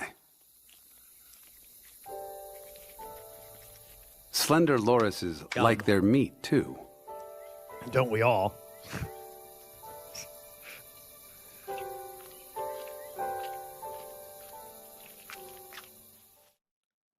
All right, so that's a slender loris or a loris. Okay, so shut up. Okay, so we have now covered the Platyrrhini. All right, and so you'll notice, so that was the sorry, not the Platyrrhini. I keep saying Platyrrhini, Streptorini. Those are the look, the Platyrrhini are something different. Okay, the Streptorini, which includes lemurs and lorises. All right, which, there's a bunch of different kinds of lemurs and a bunch of different kinds of lorises. All right, including lorises, podos, and galagos. Right? Yeah, we do. We need a community loris. Wouldn't that be great? So now we've talked about the Streptorini, who are primates. The next group that we will talk about, not today, probably. I haven't gotten the rest of it prepared for today. Will be the Haplorhini, which include things like monkeys and apes. All right. Now, I do want to talk about one species of Haplorhini. Just one. There is one very weird. Okay, I don't know how to frame this. It's an unusual group of Haplorhini called the tarsiers. And you'll notice that the tarsiers are, so if we go down to the Haplorhini group, the tarsiiforms are right here. And there's only one species in tarsiiform, and it's right between the Haplorhini and the Streptorini. For a long time, scientists weren't really sure how to categorize this thing because it's pretty fucking unique compared to the rest of the Haplorhini, and it's pretty similar to the Streptorini, but genetically it's more related to the Haplorhini. It's kind of in between the two, but we know because of genetics that it derives from the Haplorhini, but it evolves some very similar traits to the Streptorini. Okay, so I'm briefly going to talk about tarsiers, and then we'll go on next time into the Haplorhini. Okay. So the tarsiers, right? Tarsiers are these cute little things that are really adorable. They are different than. Let me read to you some of the differences for tarsiers. Okay, or tarsiiforms. They're very small. So the Streptorini. Oh, I absolutely we'll remember. We'll get to the chimpanzees eventually. We're going to talk a lot about apes because we're apes, right? The Streptorini, yes. Okay, they're very small. They're nocturnal, they're very small and nocturnal, just like a lot of the Streptorini. They're highly insectivorous. They're solitary. They're vertical clinger leapers. They like leaping around and clinging, just like the Streptorini. And they have little to no sexual dimorphism, just like the Streptorini. Then they also are very similar. Thank you, Ponder Monkey. They're also very similar. They also are similar to the Haplorhini. Now, I have not told you guys about the Haplorhini yet, but some of the things they have in common with the monkeys and the apes and stuff are that their skulls are very similar, and I'll explain what that means later. They have more convergent eyes. They have no tapetum lucidium, so they have none of that shiny eye shit going on. They do not have wet noses, and they have genetic evidence of being Haplorhini. And they're skull shaped, literally. They have a hole that is on their skull that is different than the Streptorini. And then their ears are not motile. They're like in their head and kind of just there. Okay. What is unique about them is that they have 2 grooming claws. They have a weird dental formula. They don't eat vegetarian. They only eat meat. Okay. And they can rotate their heads nearly 180 degrees, which is super interesting. They're very unique animals. I'm going to show you a picture. They're adorable, though. They're really fucking cute, and they're small. Tarsiers. Nope. That didn't work. I can't type. Tarsiers. All right, look at this fucking thing. Oh my god, look at that. Don't you just want it? Don't you just want to like find one and like adopt it? Jesus, it's adorable. And it can fit in the size, it can fit in your hand. They are tiny. It can fit in your hand. They're these tiny little fucking things that have these little alien hands. Jesus, there's something that has been studied called cute aggression. Cute aggression. All right, cute aggression, where like if something's really cute, you just want to squeeze it. You just want to squeeze it. Okay, you know, like when grandmothers see like a baby and they're just like, oh, and they grab it and they want to like grab its cheeks and like, ugh. That's called cute aggression, and it's a real thing. That's rude, Dolly boy. Why'd you hit the tarsier? Why'd you hit the tarsier? Okay, anyway, so I feel a great amount of cute aggression towards this thing. I'm not making shit up. If you guys think I'm crazy, I'm not. Cute aggression.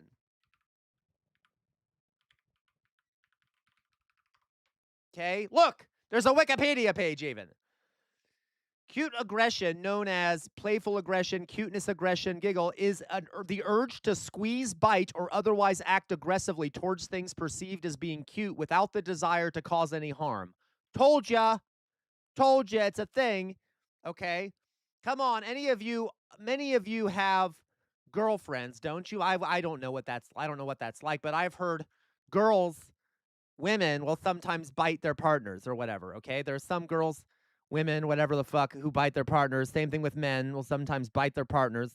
I would just like randomly bite their boyfriends or bite their girlfriends. Like, does that ever happen? Like anyway, whatever. There you go, Weirdamorphous Blob. It happens, okay? So fuck all of you. It's called cute aggression, okay? And it's a thing. So we'll watch something about tarsiers, all right? I only nibble. There you go, Drusilla. There you go. Okay. Well, America is the it literally, guys. Are we seeing how there's like a lot of traits that humans have? Okay. There you go. Refocus. There you go. It's cute aggression. Okay. So let's look at the cute little tarsiers. I'm not The an tiny entomologist. tarsier may appear cute and cuddly, but they're really one of the An insect like you would definitely know about insects, wouldn't you, Loiso? most adept predators. Just kidding. I love you. I'm sorry. I'm just kidding. Anyway, you watch your mouths, Chairman Bart. Okay, so that's a tarsier. All right, that's a tarsier. We all love. Everyone, stop defending Loiso. Okay, Chairman Bart. I swear to God, I hate you so much. Okay. All right. So there we go, guys. Now, I would present more today. Alas, I don't have anything else prepared because of the electricity going out. So, what I do want you to know though, folks, okay, if we ever have a future Kahoot, is please know, because I know some of you are nerds and you actually like studying and shit. So if we were to talk about this, you have to know what are some traits of primates. Okay. And then beneath that, traits of Streptorini. To make sure I spell it right because it's a hard thing to spell. Whatever. Streptorini. Traits of Streptorini. I'm going to spell this wrong. Streptorini. Whatever the fuck. Okay, whatever the fuck it is. Streptorini. You get the idea, all right? Here we go. Streptorini. Traits of Streptorini. All right? And also, what are some of the species of Streptorini? All right? Species of Streptorini. Name some of them, guys. Name the species of Streptorini we just talked about. Streptorini. All right. What are some of the species of Streptorini? We just talked about them. Come on. You got this. Come on. Let's do it. And then tarsiers, which are weird. Okay. Tarsiers. All right. What are they? Ravenclaw. No, oxpecker. No, slow loris. There we go. The slow loris. What else? What else, guys? We saw slow lorises. We saw, okay. What else, guys? Slow lorises. Fast. There's no such thing as a fast loris. God damn it. The eye. God damn it, ponder monkey. Yes, the eye. The slow loris. No one else. Only Laquabois knows. No, only Laquabois knows the other species we talked about. What the fuck is wrong with all of you? Slow lorises, lemurs, yes, there. And then there was one more big one that we talked about that's a streptorini. And it's not a tarsier. What's the other one? Anyone? Anyone? Anyone? No one? Okay, fine. The last one we talked about were bush babies or galagos. Okay, galagos, bush babies. All right, the ones that hop around and shit. Galagos. All right, so there we go. I know this is like basically memorization, so I apologize. It will get more interesting later. But we are related to these guys. These are our animal relatives. We're very related to these things. Okay, I'm sorry, Elevator. I apologize. I came in for tarsiers. I don't blame you, Gwen. Okay, so and by the way, and we also talked about tarsiers, which are not streptorini. They're haplorini, but they're kind of unusual, right? And one other thing here. Remember what anthropology is? Anthropology fields. Okay, the fields of anthropology. All right, so there we go. That's what we learned today. Don't hate on my bush, baby.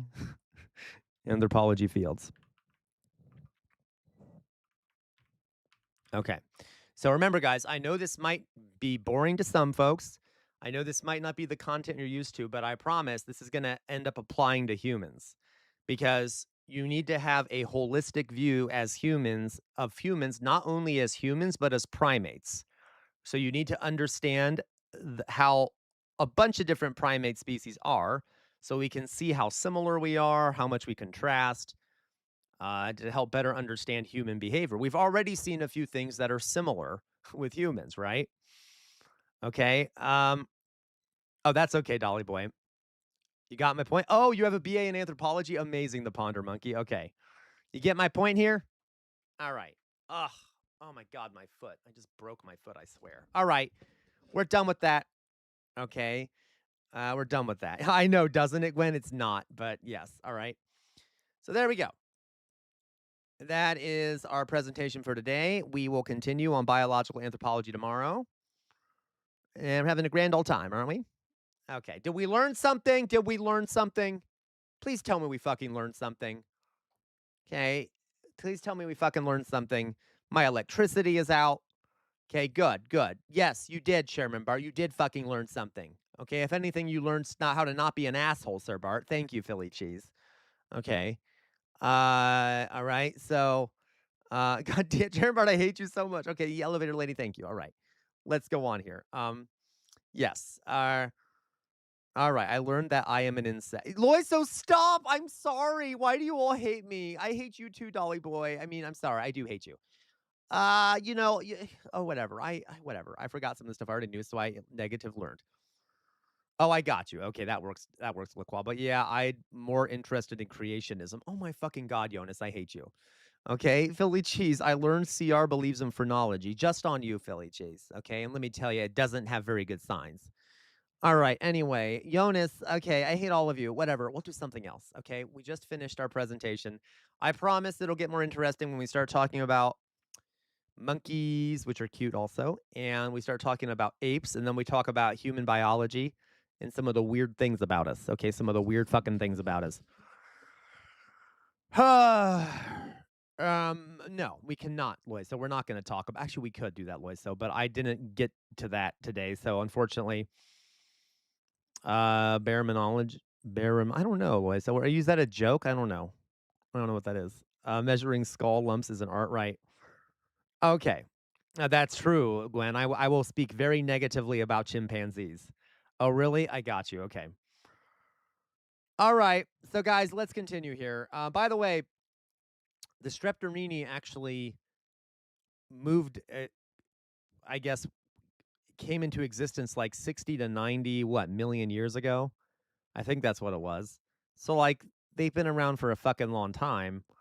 I think that's what it was. It's a huge amount of time ago. Let me see if I can find the exact date here.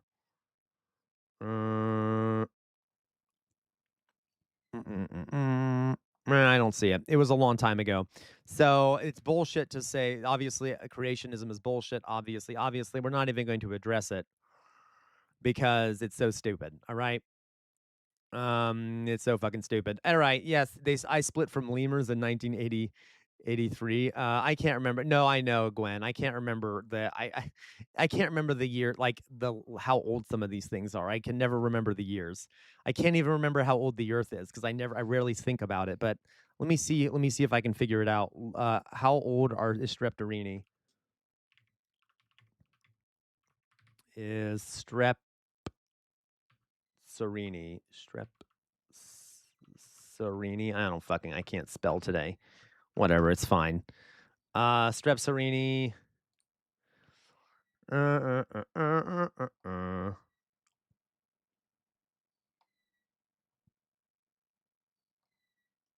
All right, evolutionary history.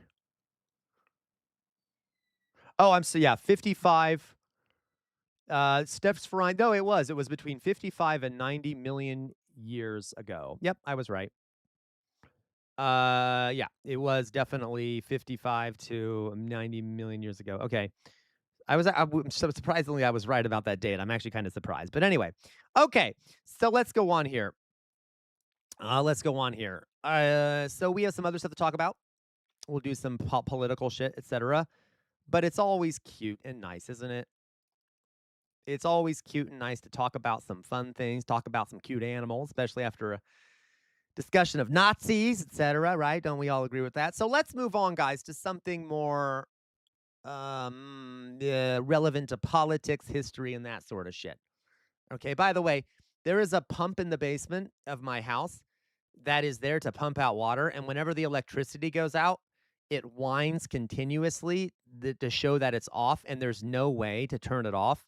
So this whole time we've been here, I've had to listen to this meow, meow, meow, and you guys can't hear it because it's so high pitched, but I'm about to whatever. I'm about to do self-harm, let's put it that way. But anyway, let's go on here, okay? So this is there is Loiso, there is no way to do it. Okay? Now, eventually will run out of battery, but I have tried to figure out how to turn it off. I haven't been able to. My father has tried over years, years, and I haven't been able to do it, okay? It's just like, all right, it's annoying. Okay, whatever, Chairman Bart. Okay.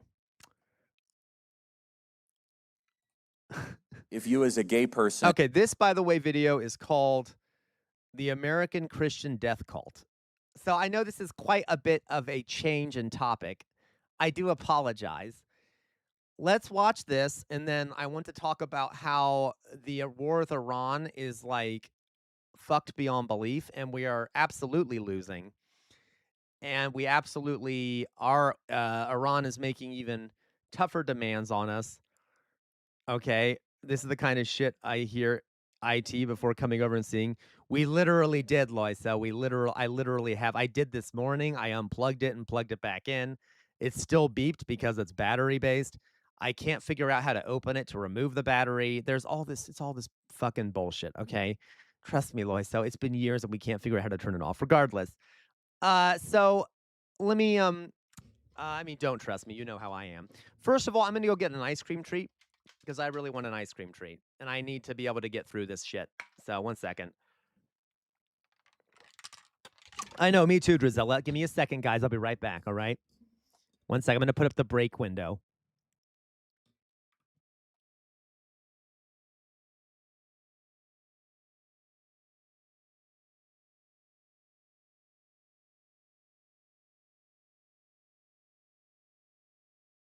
You keep calling the phone.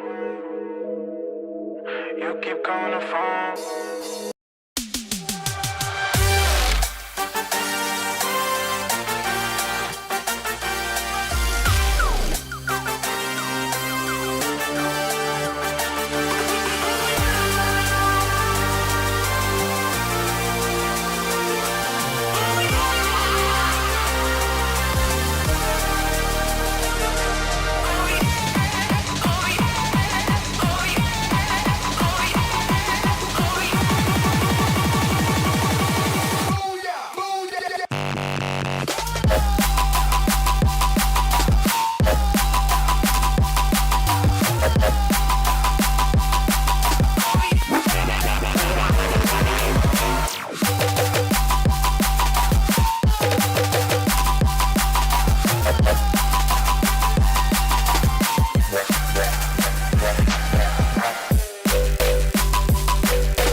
People don't let it talk, only the text. And each time they give up on each other, go next. People don't let it talk, only the text. Many times they give up on each other, go next. Fear being cast out, not that complex. We only need to realize the need and what is best for us and not build a barrier around ourselves. Same ideology for riding many tracks. Give one point that would say otherwise. It's only in a discipline and not a bigger price. So in affection, you cry on my shoulder. This might be the biggest showdown in myself. Not trying to bore you.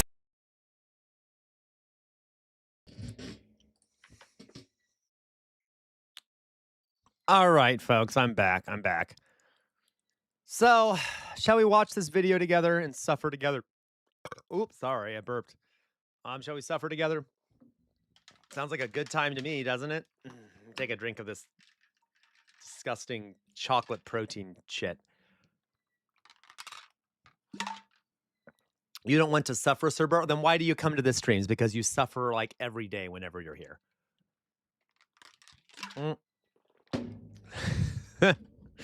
Okay, you know what? Let's watch this video, okay? So I'm curious to, if it's not good, then we will stop watching it. But I do think it's important and interesting to talk about the American Christian death cult because we are currently run by a Christian death cult. This country was founded partially by a Christian death cult, okay, called the Puritans, who were a far-right cult, Christian cult. It is like they are very unpleasant and they control the government basically because the evangelical Christian death cultists are basically in power. So that's fun. Yay for us. Everyone ready?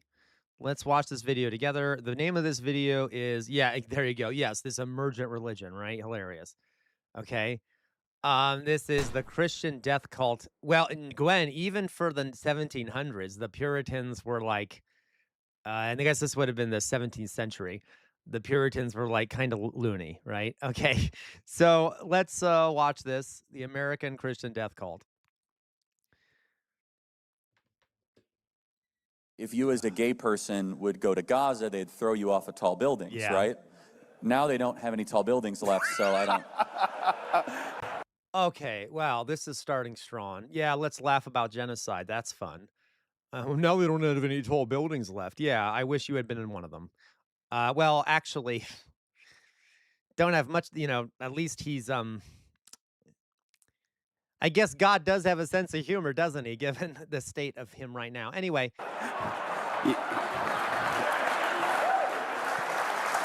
When you mess with the bull, you get the horns. Is that too soon? I'm sorry. Maybe you shouldn't kill Jews, stupid Muslims. Okay, you know what, guys? Oh my God. Okay. You know what? I forgot about some of the gems that come out of Charlie Kirk's mouth. Admittedly, I am glad that he's dead. Okay, I'm glad that he's dead. I hate his wife too, and I hope she's suffering greatly from his death because she's a fucking monster too. I do feel bad for his kids. Okay? So to be clear, I'm glad that Charlie Kirk is dead, and I feel no sorrow in his death. I just want to point that out there. Good shot, Dolly Boy.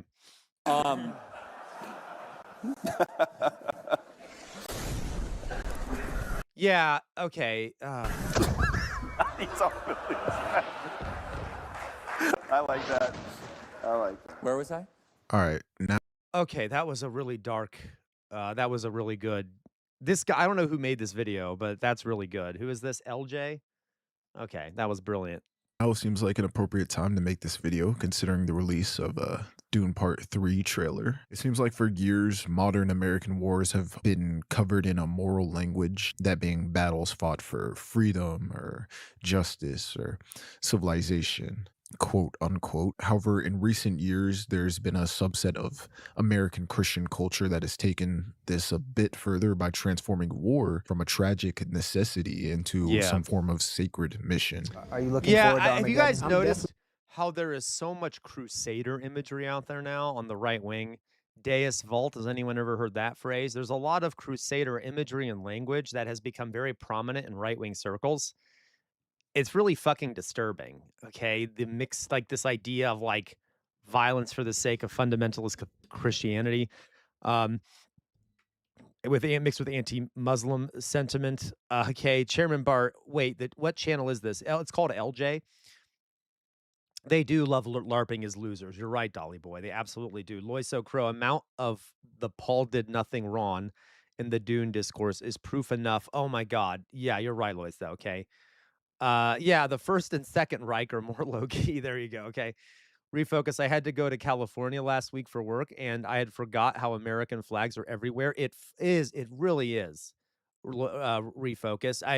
I'm glad you noticed that. There's literally been studies on this refocus, and like we don't like this is kind of a poor study, but there are more flags per capita in the United States than there were in Nazi Germany. Now that doesn't mean they're being displayed everywhere. And it doesn't really tell us much, but it is true that we are a hyper nationalist nation, that every fucking building has an American flag on it. Has people noticed that? Like, even if you go down the street and there's like, even every McDonald's has an American flag, every Wendy's, every like grocery store has a fucking American flag, every government building, people wear American flags. It's really bizarre and dystopian. You're absolutely right, Refocus. Yeah, so you're looking forward to Armageddon. Looking forward to Armageddon and looking forward to the cleansing of the earth. And what will happen is Israel and the Western world, in order to save our type of civilization, they want the earth to end. They want all life to end. They are rooting for the Armageddon, and they definitely they definitely want to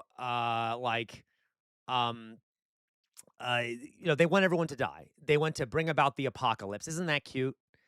Okay.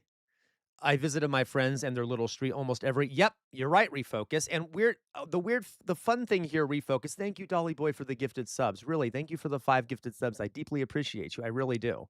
Thank you. Everyone. Thank you, Dolly Boy. Okay, anyone can donate. By the way, you can do gifted subs. You can do an attack on me. You can donate other ways. Okay. Deeply appreciate you guys. I basically live off your donations and your subscriptions. You can also subscribe for free using Amazon Prime because I'm doing this full time. And eventually I will probably try to get I'll have to get a new job, but I mean, unless I grow faster, basically. But at the moment, I'm doing it full time. So I greatly appreciate your donations very much. Okay. So anyway, everyone wants to die. Okay, they all want to die. They want to speed up the apocalypse, which is fucking lunatic behavior. Is fucking lunatic thinking and behavior. And that is like what suicidal cults do. Like Heaven's Gate and Jonestown, where they all committed mass suicide. Like a large portion of our country is full of people who are in a giant death cult that is basically suicidal. All right. Ponder Monkey, thank you so much, Ponder Monkey, for gifting a sub to Inverted Panda. I deeply appreciate you. I deeply appreciate you. Okay. But because folks, they have been, yeah, you're right, Loiso. You're right, Loiso, that Christianity did start as a doomsday cult. Literally, guys. Jesus was an apocalypticist. He thought that the world was going to end in his lifetime and stuff. It has definitely, it kind of calmed down somewhat later. Not by much, but it's definitely going back to being parts of Christianity are worse about this. I just want to put it that way. But you're right. It was always originally a death cult. Okay. Oxpecker, this has been my point about most things. Yeah, fuck capitalism, but I despise any and all No, you know what, Liz? I mean, Oxpecker, I agree with you. I think that there's equal threat to an extent. But this way of thinking is like, this is complicated, but yes, I do agree with you partially there, Oxpecker. Okay. LaQuabois, I would argue that Heaven's Gate isn't even as bad because they didn't try to take the rest of the. Yeah, you're right. Okay. But these guys have a lot of power. Okay. These guys have a lot of fucking power versus Heaven's Gate or Jim Jones. Even his power was limited because he only had his own group. But these folks, there's a lot of Americans who believe this. Like, what is it? 30% of Americans, 20% of Americans, some massive percent are evangelical Christians. Not all of them are that radical, but Jesus. Okay. It's really fucked up. Philly Cheese, they are literally willing to die at the moment's notice based off the words of somebody they don't know. Yeah, it's really fucking disturbing. White weird amorphous blob. The rapture already came, and it was one dude living in a mountain who got saved. Yeah, and guys, imagine if there was a president, for example, who was one of these strong believers in the doomsday and the apocalypse, and they have access to nuclear weapons. Like, it's not. This is not a slight threat, and it is bizarre to me how like no one in mainstream media talks about this shit. Like, very few people talk about this shit. You have to go into atheist circles or, like, you have to go into anti-theist, circles to really hear a lot about this shit and to hear people fear like, talking about the how dangerous it is, okay? And because there's also a weird cultural tradition in the United States of, like, don't be disrespectful towards other people's religious beliefs. Okay. And listen, I agree that you shouldn't dehumanize human beings who follow under religions, but no way I'm not going to be disrespectful or like not disrespectful, but I'm going to point out how fucked up religious beliefs are. Okay? So like anyway, we need to it is a threat and it is very dangerous. Okay? Yay, right? One big beautiful battle on the plains of Medigo, okay? Jesus Christ. Got to fight the Muslims, and if we don't take out Iran one way or another, yeah, Jay Williams. If we move out of Iraq, the Muslims are going to take over and they're going to follow us here. Now, based. If we move out of Iraq, the Muslims are going to take over. Well, that country is occupied by people who are Muslim. Perhaps Muslims should rule over Iraq, since it is a country full of Muslims. Like maybe they should have sovereignty over their own country and their own land, and there shouldn't be a foreign occupying force. Like, what do you expect? Like, what does that mean? Okay, like, okay, what is this? Third gender 666, lesbian, gay, bisexual, and transgender morals are worse than animals. Oh, great! Yay! Proof the National Zoo. Wow. Great. That's cute. That's not dehumanizing language at all, okay? That's amazing. I know. Isn't that fun? Of course, as the United States joined Israel in a new conflict with Iran, there have been actual He has an Israeli flag, too. This is so fucking funny. reports emerging of military commanders encouraging troops to see the war as, quote, all part of God's divine plan. One U.S. Army non-commissioned officer recounted that his commander explicitly cited the Bible's book of Revelation, invoking... By the way, for the gays out there who don't think trans people should be included in the LGBTQ designation and shit like that, okay? Do you see how even if you don't want to include trans people, the genocidal people who hate you are going to put you all in the same concentration camp anyway, so you might as well help each other out. Like, just a little side note there, okay? You know, I have a pet peeve with gay people or, you know, queer people who are not trans, who don't support trans people. They think they don't view us any differently. In the end, they all want us to die. Okay, so can we please maybe work together? All right, just a little side note there. I know this doesn't apply to anyone out in here, but okay. Armageddon and the imminent return of Jesus Christ to cast the Iran war in prophetic terms. And this isn't just an isolated incident. According to the Military Religious Freedom Foundation, more than 200 service members across all branches have filed complaints in the first week of the war, describing superiors who were seeing the conflict as a potential apocalyptic prophecy or something like that. And this isn't just happening in the military. It'll all play out in God's That's perfect okay, Gwen. I get it, Gwen. We all got our own stuff going on and stuff. It's no problem. timing. But I can say this. When we see this kind of activity in that part of the world, it reminds me of the words of Jesus who said, when you see these things begin to happen, look up because your redemption is drawing near. Jesus Christ. No pun intended. Ugh. As far as I can see, the next event on the prophetic calendar will be the rapture of the church. Oh my fucking God. And how often does that happen? Like every fucking year, there's someone who says the fucking rapture is going to be the next year. But what we should be doing They are, right Jay now Williams. is They absolutely are. Pray for this whole campaign to come to a successful end. Pray for our military. Pray that God gives wisdom to our president. Yeah, Refocus. And you can thank the Americans for that, largely, Refocus, because American evangelicals, guys, are like a fucking virus. And they spread all over the world. They've spread evangelical ideology to Brazil. They've spread it to all over Central Africa, Western Africa. They've spread it to Mexico and Latin America. I mean, I mentioned Brazil too. And so there, by the way, one of the big groups that supported the rise of Bolsonaro in Brazil were evangelicals, American-inspired evangelicals. Yes, Jay Williams, you're right. They would go after Catholics too. Evangelicals view Catholics as kind of followers of the Antichrist because they a lot of them view the Pope as the Antichrist, as like, I don't know, a horrible, like not real Christians and shit. So Catholics would be targeted too. So even other Christians are threatened by the rise of evangelical Christianity. Okay. Yeah, Drizilla, calling war or rumors of war prophecy is lunacy. That's been happening forever, right, Drizilla? Great hit there, Dolly Boy, by the way. Yeah, Brazil does have a huge evangelical issue. Yeah, some literally do view the Pope as the Antichrist.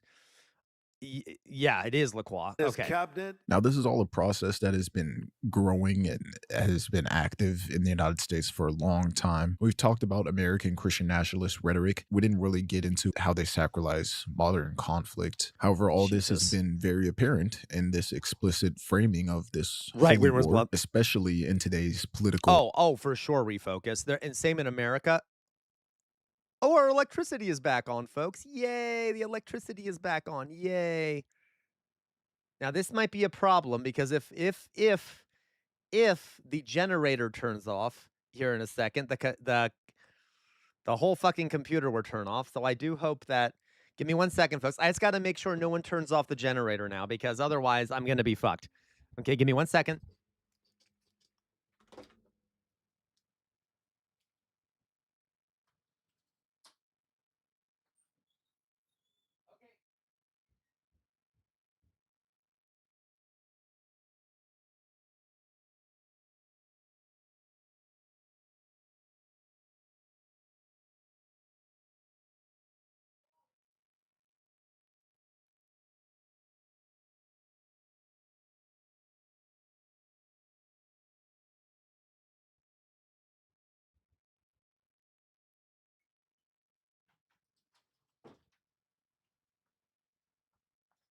All right, we're back. Jesus. Okay, that's good at least. So there are some, yes, someone mentioned here that there are Catholics too who are extremist. Absolutely. I will say, and you guys know, I'm not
All right. Oh my God. So hi everyone, I'm back. I just like all those viewers are gone. That's okay. I had just gone upstairs to tell family members to not turn off the generator.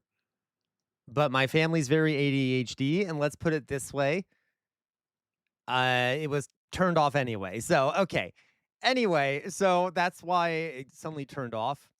So I know. We have a lot of ADHD in my family. Let's put it that way. It's okay. So it is back on now. At least the electricity's back on, so I'm not reliant on the generator, but we are back. We will continue here, see if anyone else joins us. Let me make sure here that we have everything set up. I had to the whole computer turned off, so I had to turn it back on. I have to make sure everything is totally back to the way it needs to be, and then hopefully that'll be the last issue we have today. Political and now that we are military completely culture. back The United on States the has regular had a grid, long history of which is wrapping shit, its war. which is shitty itself, which is shitty, obviously, because our Political and the American power grid is terrible, and it's should be underground where it's safe, but alas, we would never do that. Okay, so let me quickly pull this back up. Oh, god damn it. Ugh. Okay, 1 second. All right, I got to get everything reset up again. Give me 1 second here. Ba-ba-da-da-da.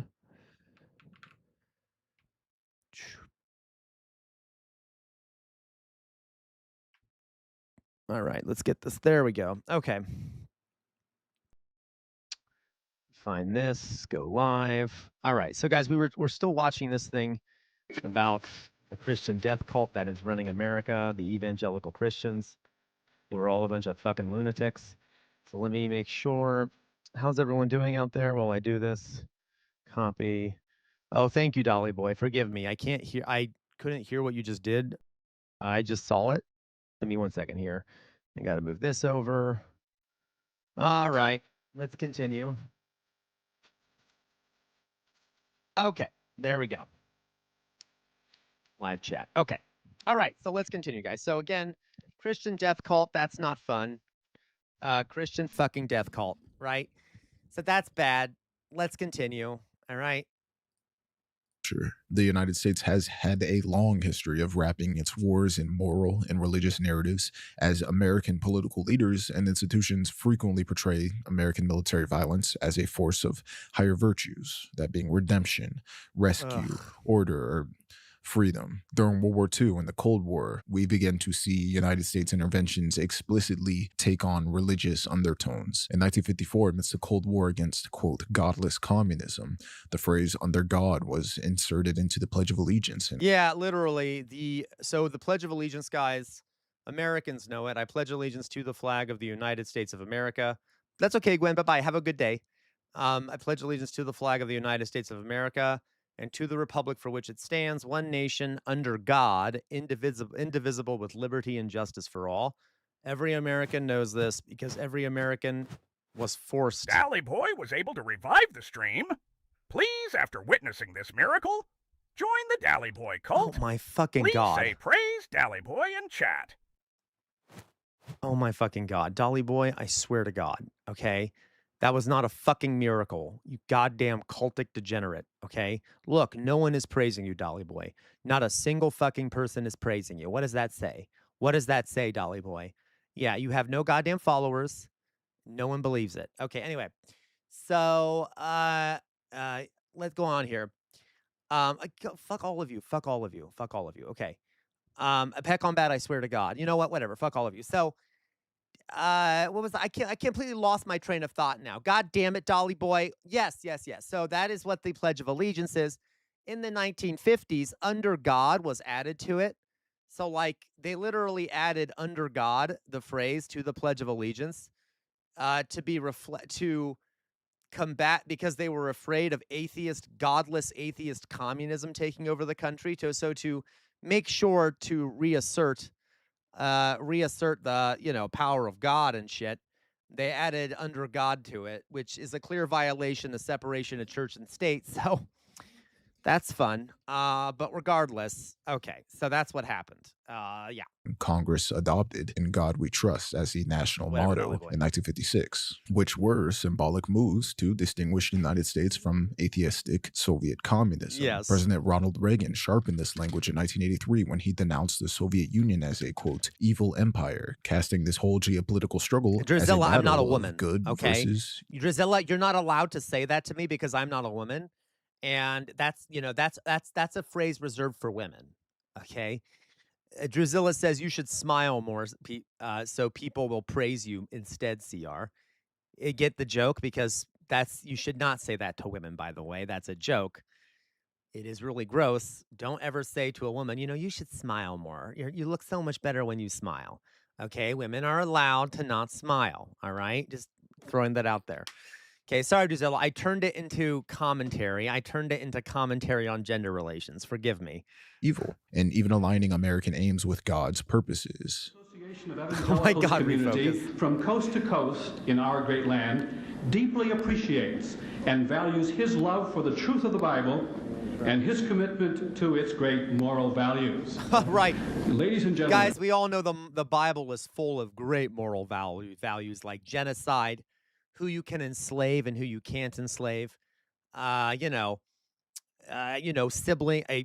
Parents sexually assaulting and having incestuous babies with their children, siblings having sex together and producing children. All these prohibitions on things women can do, how many wives men can have, when to beat your children, what you can eat and not, like, very moral book.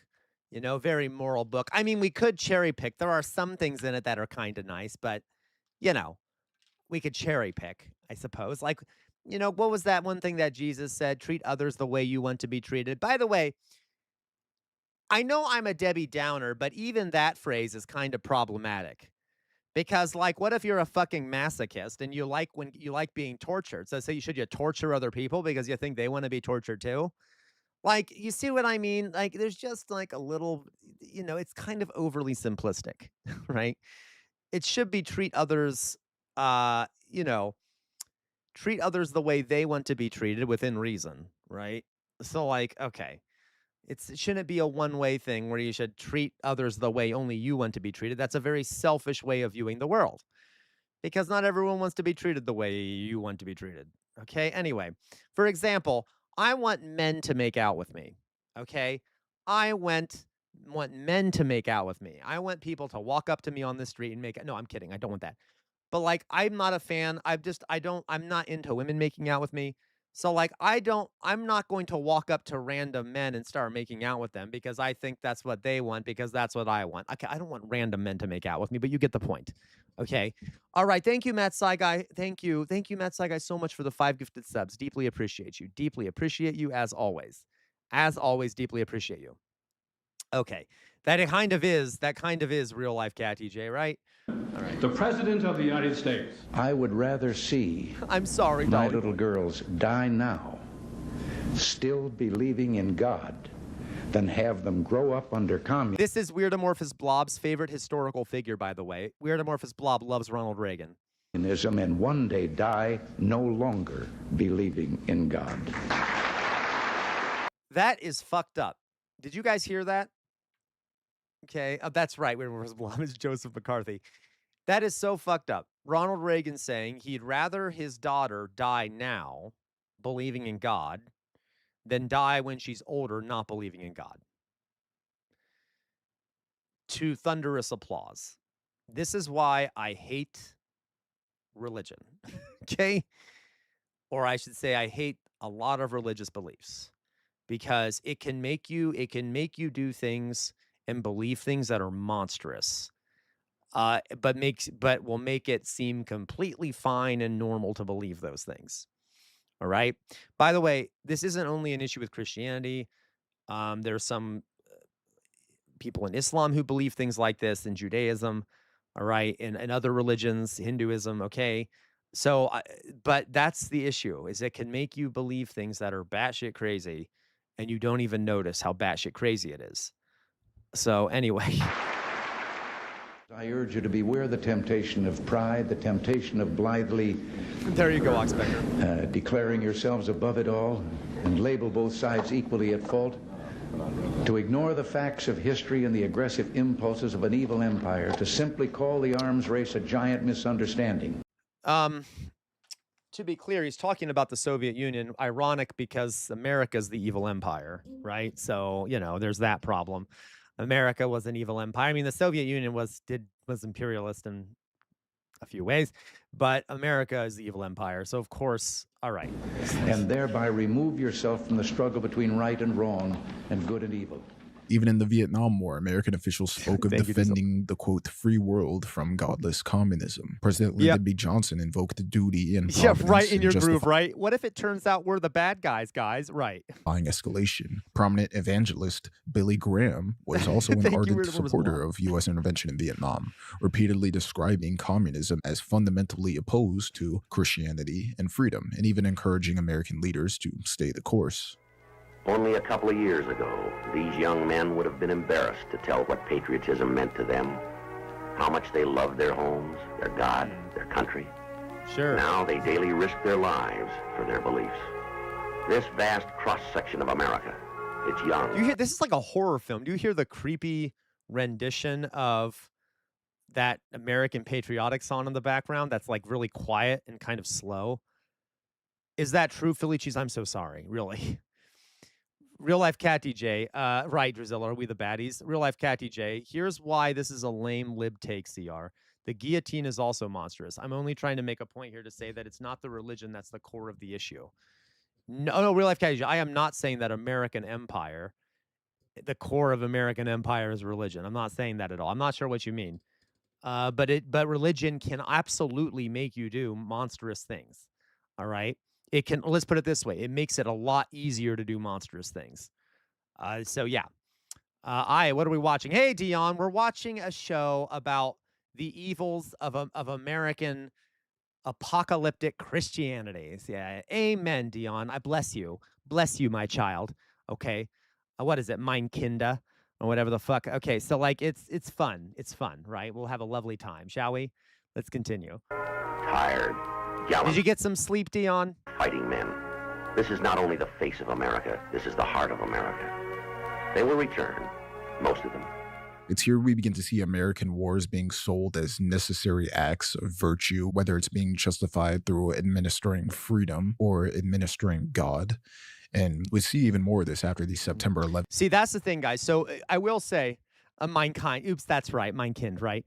Oh my God, you're right, Dion. Oopsie, never mind. That's right, Mein Kind. Okay. Can I also point out, guys, that so Real Life Cat DJ is partially right. Remember, religion lies at the top of that pyramid. It is ideological. So it is ideology that supports power structures and sometimes can go against them, and infrastructure, right? Remember? So the problem with it, though, is that oh, really? I didn't know that. I didn't know that, Dion. I thought you meant like a different mine. Okay. I don't know what that book is then, Dion. Never mind. Okay. I'm ignorant. I should have just spoken English. I'm sorry. Okay. All right. So, it wasn't even good German to begin with. So, religion can absolutely be monstrous, especially if it supports a monstrous system. Oh, I got you, Dion. Okay. Even if it supports a monstrous system, it is monstrous. Okay, so like if religion supports patriarchy, it's monstrous because patriarchy is monstrous. So yeah, religion can definitely be monstrous if it supports things like that. Okay, yes. The 2001 attacks, as President George W. Bush spoke of a global fight for freedom against, quote, an axis of evil. And although Bush did not say America was at war with Islam, some U.S. military and political figures cast the war on terror in, frankly, spiritual terms. Lieutenant General William Jerry Boykin, a Defense Department. Was it Bush who said that this is going to be a crusade? Well, I know Eisenhower did when we were fighting the Nazis, but an official publicly described the post 9/11 conflict as a confrontation between Judeo-Christian civilization and Satan. By the way, that phrase, Judeo-Christian civilization, is a very late phrase that was invented by shocking Zionists. Okay? Zionists. So, yes, in Real Life Cat DJ, that's why I said when religion does support oppressive systems, it is monstrous. Not all religious beliefs are monstrous, but when it supports an oppressive system. So that is monstrous, that idea that they had there. Okay, anyway. So the phrase Judeo-Christian came a lot later. Exactly, Loiso. Loiso, you got it. Okay. Technically, folks, don't you know Islam is Judeo-Christian? Why isn't it Judaism Islamo-Judeo-Christianity or like Christian, whatever, okay? Because the people that invented the phrase were Zionists who were trying to make evangelical and Christians overall feel like they needed to help return the Jews to the Holy Land and that they have some kind of spiritual connection that are aligned with each other. So they left out Islam. Okay, they left out Islam and said Judeo-Christianity. It is a political word that is to try to give you an illusion. Okay, it's trying to give you an illusion of like a relationship. Do you see what I mean? Because Islam because it's just a political phrase. They leave out Islam because the Muslims need to be destroyed in the Holy Land for the Jews, the Zionists, the Jewish Zionists to occupy it, which is why, which evangelicals want. Okay. Anyway, you see what I mean? So that phrase is literally invented by Zionists. I can't remember. I think it was Christian Zionists. I think it's Christian Zionists. But Islam is an Abrahamic religion. Okay. Anyway. He told audiences that America was a, quote, Christian nation engaged in God's army against a spiritual enemy. Our God is more powerful and is the victor in the end. So we need to remember that. Listen, I would say one thing about the whole issue of Islam. Yeah, when the president says it's a religion of peace, he's made two serious mistakes, either unknowingly or wittingly in a deceptive way. And one is there's no history of peace within Islam, and two is it's not. No, lies. Literally, guys, the word like salam, like peace, is like peace be upon you. What's the phrase there? Muslims greet each other by saying peace be upon you. By the way, it's related to the word shalom. They're related words, would both mean peace. Okay. Yeah, Islam has been peaceful. It has been very violent, and it has been peaceful, just like Christianity can be very peaceful or very violent. Early Islam did a lot of violent expansionism. Weirdly enough, it was less violent. Muslims were less violent early on than Christians were. I mean, than Christians were during like the Crusades, etc. Regardless, that the vast majority of Muslims in the world live in peace all the time.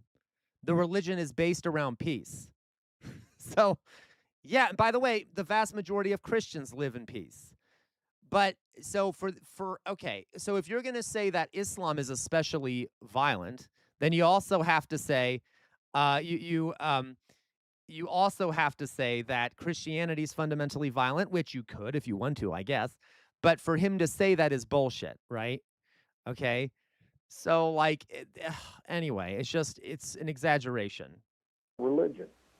It's a totalitarian way of life with a religious component. That's the fundamental problem in America with dealing with Islam. Lois, so shalom is the main greeting amongst Jewish people. And yeah, but most Jewish people are peaceful. That's my point. That doesn't mean that the greeting means anything.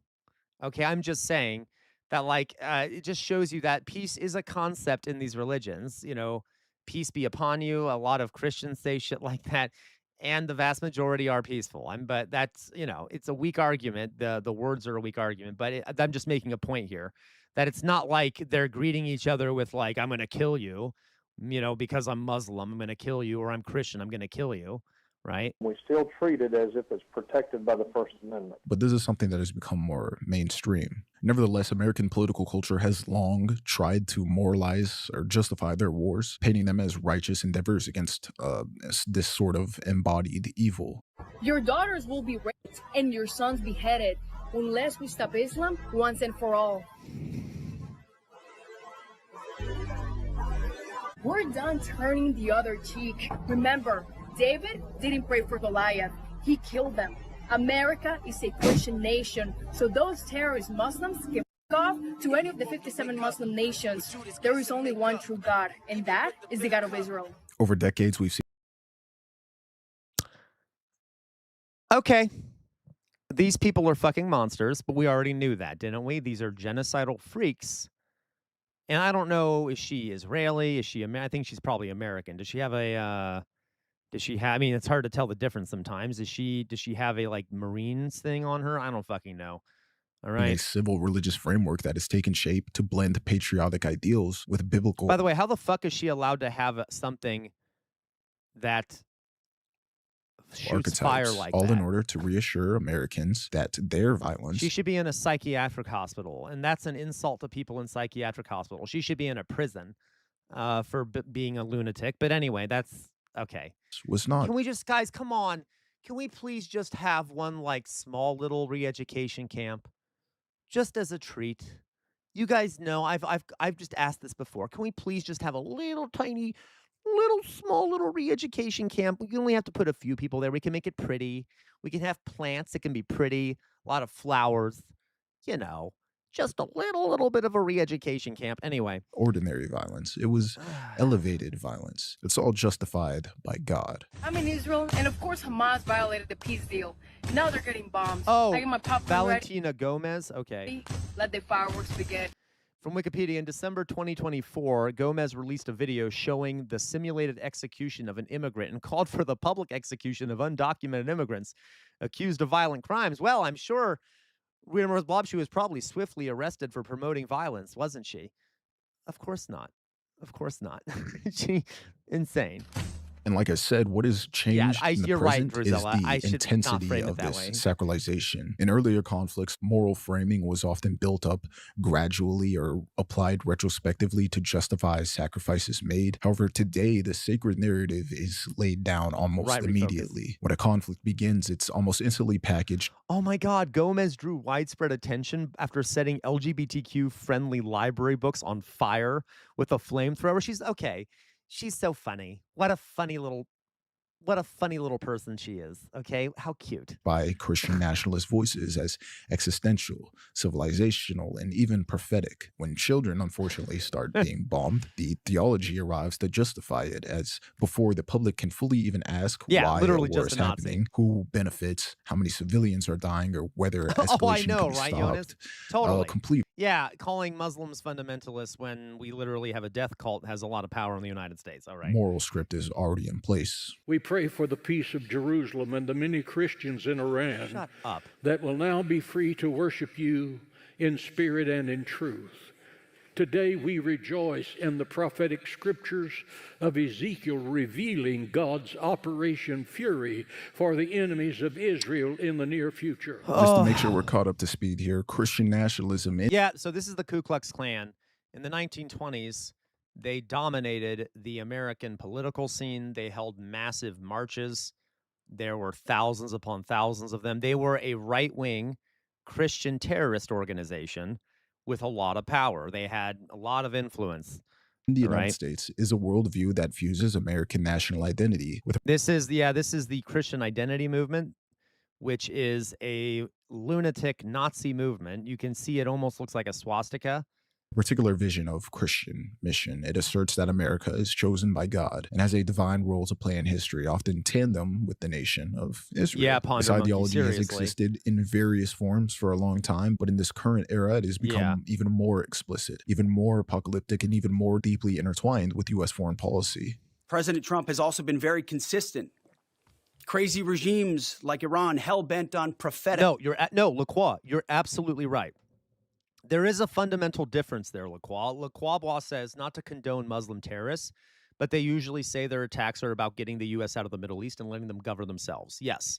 Now, a lot of violence that is done by Muslims, okay, resistive violence. By the way, a lot of violence done by Muslims are against other Muslims for religious reasons, but then there is some Muslim violence. I hate even using the word Muslim violence, but okay. Terrorism done by Muslims, okay, that are acts of resistance against the United States. Most of the terroristic violence done by radical Christians are not resistive. It is just like right-wing terrorism. It's supposed to reinforce oppressive structures and things like that. That is true. Now, that is not to say that there aren't Muslim groups that do that. Like ISIS is pretty fucking cruel, okay? I could talk about other groups, but like you get my point. Yeah, So Islamist delusions cannot have nuclear weapons. It's common sense. Exactly. Many have said like a lot of them are much different from like what Christian nationalists do. But it takes guts to actually enforce it, and our president has guts. And the shift from merely moralizing war to completely sanctifying it or treating it as a holy prophecy has become very visible during this whole U.S.-Israel conflict with Iran, as top American and Israeli leaders And also, have openly... guys, to be clear, also a lot of the radicalization of Muslims, small numbers of Muslims in the Middle East, is due to American imperialism anyway. So even the violence done by the Islamists that is not resistive is because they've been radicalized from suffering. Okay. And by the way, American funding also. But again, guys, there's over 1 billion Muslims in the world. So to talk about Muslims as a monolithic group in any sense always is just stupid. So, okay. Used religious and apocalyptic language in order to justify military actions. For example, in late February 2026, just as hostilities with Iran began, Israeli Prime Minister Benjamin Netanyahu pointedly invoked the biblical command to, quote, remember what Amalek did to you. Yeah, we remember that cute moment, right? Oh God, we're going through all the greatest hits, aren't we? זכור את אשר עשה לך עמלק, אנחנו זוכרים ואנחנו פועלים. ואם למשטר האימים הזה And if יהיה this נשק regime of horrors has nuclear weapons, הם יאיימו על האנושות כולה. ובכן יצאנו כדי להרחיק גם את הסכנה הזאת, קודם כל מעצמנו, מעלינו.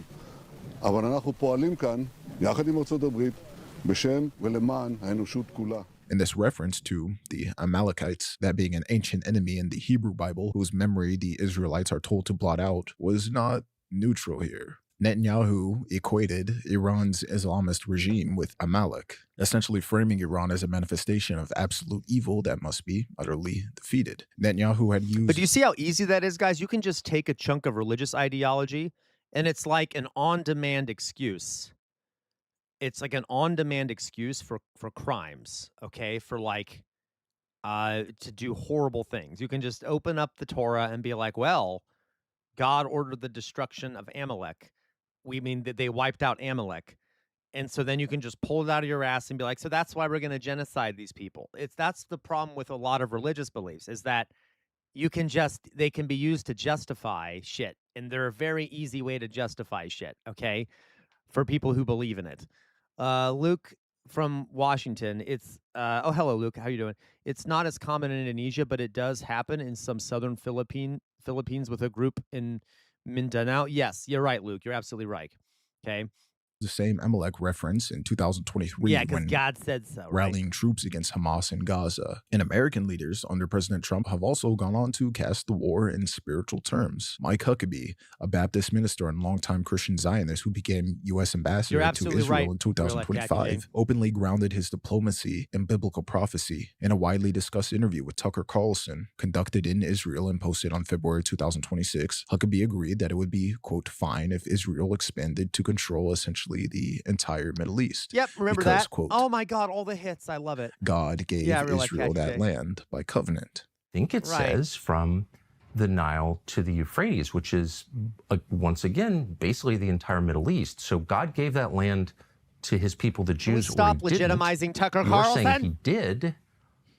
What does that mean? Does Israel have the right to that land? Because you're appealing to Genesis. Yeah. You're saying that's the original deed. It would be fine if they took it all. Yes, the U.S. envoy to Jerusalem has publicly asserted that it... Oh my God, great. Yeah, Drusilla, thank you, Drusilla. Drusilla found the quote from the Torah. Here, now, this is what the quote from the Torah. Now go, attack the Amalekites and totally destroy all that belongs to them. Do not spare them. Put to death men, women, and women, children and infants, cattle and sheep, camels and donkeys. Fascinating, by the way, how human beings are lumped in with chattel in that. So such a religious, holy, spiritual, morally pure book, right? Okay. Israel has a biblical right to... I don't know, Refocus. Mayflower Kid, are you here? Do the Mormons believe in the end times and in the book of Revelations? I'm guessing they do, but I don't know. These enormous swaths of neighboring territory, which is a statement that collapses any distinction between ancient promise and modern policy. You're not supposed to mix the two, right? Or maybe you are. I don't know. All that to say, this is a very That's big right, Ponder Monkey. They get their own planet. Thank you, Ponder Monkey. That's right, example Mayflower of Kid. Okay. Christian nationalist geopolitics. As the war with Iran escalated, the American Defense Secretary, Pete Hegseth, also leaned fully into biblical justification. Now, a vocal Christian nationalist, Hegseth has never hidden his view that... There you go, Dion. That's the kind of God we need. Dion says, my made-up God said, when Dion says revolution, do a revolution. So, exactly, Dion. the U.S. is or should be a Christian nation, or that military campaigns are You're enmeshed right, with Doug. spiritual warfare. But with this active war underway, his rhetoric has even become more pointed. In press Jesus briefings Christ. about the Iran conflict, Hegseth routinely invokes scripture. At one Pentagon briefing, he literally recited Psalm 144, Blessed be the Lord, my rock, who trains my hands for war and my fingers for... LeQuavois says, can we not follow a 1,000-year-old text that 2,000 years old? 2,000 years old, LeQuavois, if you're talking about the Bible, 2,000 years old. And then lots of it is older than that. I know I'm being pedantic just to highlight the stupidity of the book. But anyway, LeQuavois, can we not follow a 1,000-year-old text that advocates for genocide? Like the people that wrote it didn't even wash their hands after they wiped their asses. Maybe they didn't know what they were talking about. That is... No, that's okay, LeQuavois. I just thought, okay. I didn't say that. I didn't say that. Okay. But yes, that's funny. Okay. battle. He cast the Iran campaign as a confrontation with, quote, religious fanatics who seek a nuclear capability in order for some religious Armageddon, as he told CBS News. Yes, so he did, Jonas. I think he misquoted it. In effect, the Pentagon's top official has portrayed the war as spiritual warfare, a battle of God-fearing American warriors against an evil Islamist regime that yearns for Armageddon. It's only ironic enough that Christian nationalists also yearn. So fucking funny. It's so funny, guys. Everyone always says that the Iranian government yearns for Armageddon and that there is a millenarian or an apocalyptic. There are some apocalyptic ideas in Shia, but like, it's all projection because the people making those accusations are all apocalypticists who want to kick off the apocalypse. Like Christ. All right. For Armageddon. President Trump had made the announcement. We have now given you, Iranian people, the opportunity to take back your country. You have to remember something. Even though CNN is screaming that Trump promised to never be involved in regime change, this is not regime change. This is removing the obstacles so that the people can pick their leadership. That's not regime change.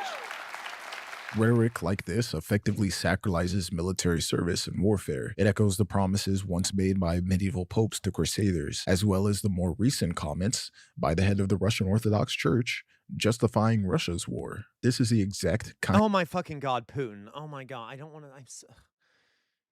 Loiso knows about this shit because I was talking with Loiso about it recently, but the Russia also has a very far right-wing Christian justifications for the war against Ukraine. I remember that at the start of the war, Putin, there was a lot of like patriarchs from the Russian Orthodox Church who are basically government stooges. A lot of them are. Okay. We're like saying that this is a war against gender, against gender nonconformity or whatever. They didn't use that word, but they talked about how this was partially a war against Satan because there were transgender people inside of Ukraine, like batshit crazy stuff. And Russian state media oftentimes parrots these religious talking points, and it's taught from the pulpit in a lot of Russia. These religious justifications for the war against Ukraine. Yeah, seriously, Lois. So the Russian Pope is literally a former mafia guy and Putin's buddy. Have I guys shown you that picture before of the Russian Orthodox patriarch? I forget this. It might not be the same one any now. Neon. Okay. Russian patriarch.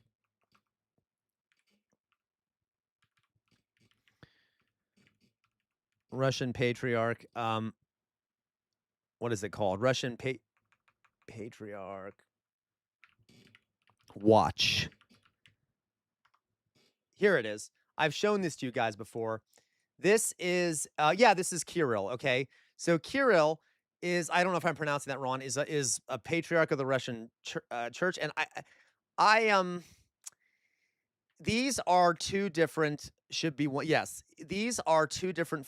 This is the same photo. The one on the right is the one that was released to the press. The one on the left was the original photo. Notice his hand. In the original, he has a watch. Now, if you look closely enough, this watch is a very expensive watch. It's like a Rolex or something. It is a very fucking expensive watch because this Russian patriarch is massively corrupt. Okay? So you see this watch on his arm? In the photo that was released to the press, oh, where'd the watch go? They edited it out to try and hide how corrupt the motherfucker is. All right? So the Russian Orthodox Church is massively corrupt. It is practically a state organization. Now, I'm slightly exaggerating, but not by much. Okay? And like, yeah. There's also the Ukrainian Orthodox Church has independence from the Russian Orthodox Church, and the Russian Orthodox Church doesn't like that. There's a bunch of other things here, but like there is, yeah. So that's fun. Isn't that? So like these, anyway. Kind of scenario foreseen by those warning against Christian nationalist extremism in government. We've also seen prominent religious allies of the Trump administration likewise use the biblical good versus evil framing to celebrate this war. Evangelist Franklin Graham, son of Billy Graham, cheered the initial U.S.-Israel strikes on Iran. Early on the morning after the bombing began, Franklin Graham posted on social media that he, quote, supported the mission and prayed the war would help the Iranian people, quote, be set free from the bondage of Islam. This is the same guy that had been invited by Pete Hegseth to preach at a Christmas worship service inside the Pentagon just 2 months prior, in December 2025, where he delivered a message about God not only being a God of love, but also a God of war. Great. I don't know. You know, God is a God of love, and we know that God so loved the world that he gave his only begotten Son, that whosoever believeth in him should perish, but should have everlasting life. We know that God loves. But did you know that God also hates? Right, Drusilla. Do you know that God also is a God of war? He read from the Old Testament story of King Saul and Amalek, that being the very passage that calls for the total annihilation of Israel's enemies. Great. By the way, God clearly hates these people because we're losing the war. So apparently God is on Iran's side, right? This should be the natural conclusion they come to, right? That God is on the side of Iran because Iran is winning the war. So, by the way, can I just take credit? Didn't I say very early on that Iran was going to win and that they had won? I have to take credit. I have to take credit. Remember, I've been saying that forever. And oh my God, I've been so right. But anyway, I'm sorry. I know I'm an arrogant piece of shit. Regardless, doesn't this prove that God sides with Iran then? I mean, they should probably convert to Islam, all right? They should probably convert to Shia Islam. So I will punish Amalek for what he did. I guess, Dolly Boy, maybe you did. I don't know. And how he ambushed him on the way when they came up from Egypt. Now go and attack Amalek and utterly destroy them, and don't spare them, but kill them both man, woman, infant, nursing child, ox, sheep, camel, and donkey. Former Arkansas Governor Mike Huckabee, now ambassador to Israel, also routinely. This is so cute. This brings me so much joy to listen to these people. Yay. Describes Israel in covenant terms as a special place because God made it special, citing Genesis 12:3 that those who bless Israel will be blessed and those who curse Israel will be cursed. By the way, that passage was literally added later. We know for a fact that was added by evangelicals, okay, or Christian Zionist evangelicals I think it was in the 18th century? It was either the 18th or 17th century. That passage was added to the Bible. Which was it? Was it the standard version of the Bible? I forget what it was. Not the standard version. It wasn't the King James version. It was the New American version, whatever. The passage about, those that curse Israel will be cursed and those that bless it will be blessed was added by Zionists into the Bible. Okay, anyway. This is the land. Genesis 12:3. He says, I will bless those who bless you, curse those who curse you. Exactly, and it doesn't matter because you're right, Lloyd. So literally 0 of the mentions of Israel in the Bible refer to a nation state. Yeah, None of them refer to the modern Israel. But so modern Israel is trying to associate itself with how the word is used in the Bible, which is not true. Fox Emblem. Oh, by the way, CR, the strait is apparently closed until 2029. Yeah, no, yeah, Fox Emblem. I mean, you're right. We've lost. I mean, we've lost. We've been lost. We've lost for a while now. I'm not surprised at all. I'll talk after this about what's happening with Iran, but as you know, we've known for a while now, we've lost the war, and Trump just refuses to accept that. So Iran keeps upping their demands, as they should. Yeah. In Genesis 17, he looks out at the world. He says, "Look, and this is where I'm giving you the land." I think and it's since that time, there have been people living in this land, right? Yep, real life Cat DJ. Bless Israel, curse Israel was in someone's notes in the Bible. It was on the side in these notes section, this annotated section, and then they just transferred over it into the main text. Yep. Connected to that moment of history. Now, what we're witnessing here is a convergence of foreign policy, military strategy, and religious prophecy that are being fused into this one seamless narrative. Yeah, that being that wars are justified and even welcomed as fulfillments of scripture. Death is okay. And the conflict of Iran has become the prime example of this. Within hours of the first strikes, influential pastors were preaching that this war was, quote, part of a divine plan, and that this was all prophetically right on cue. We talked about John Hagee, the founder of Christians United for Israel, who proclaimed things like this from his pulpit. These armies that come against Israel. And then he says, he will break them with a rod of iron and shall crush them to pieces like a potter's vessel. Hello, China, absolutely, Russia, real Iran, life Cat Turkey. DJ. Absolutely. The day you lift your hand to attack Israel, God Almighty is going to crush you.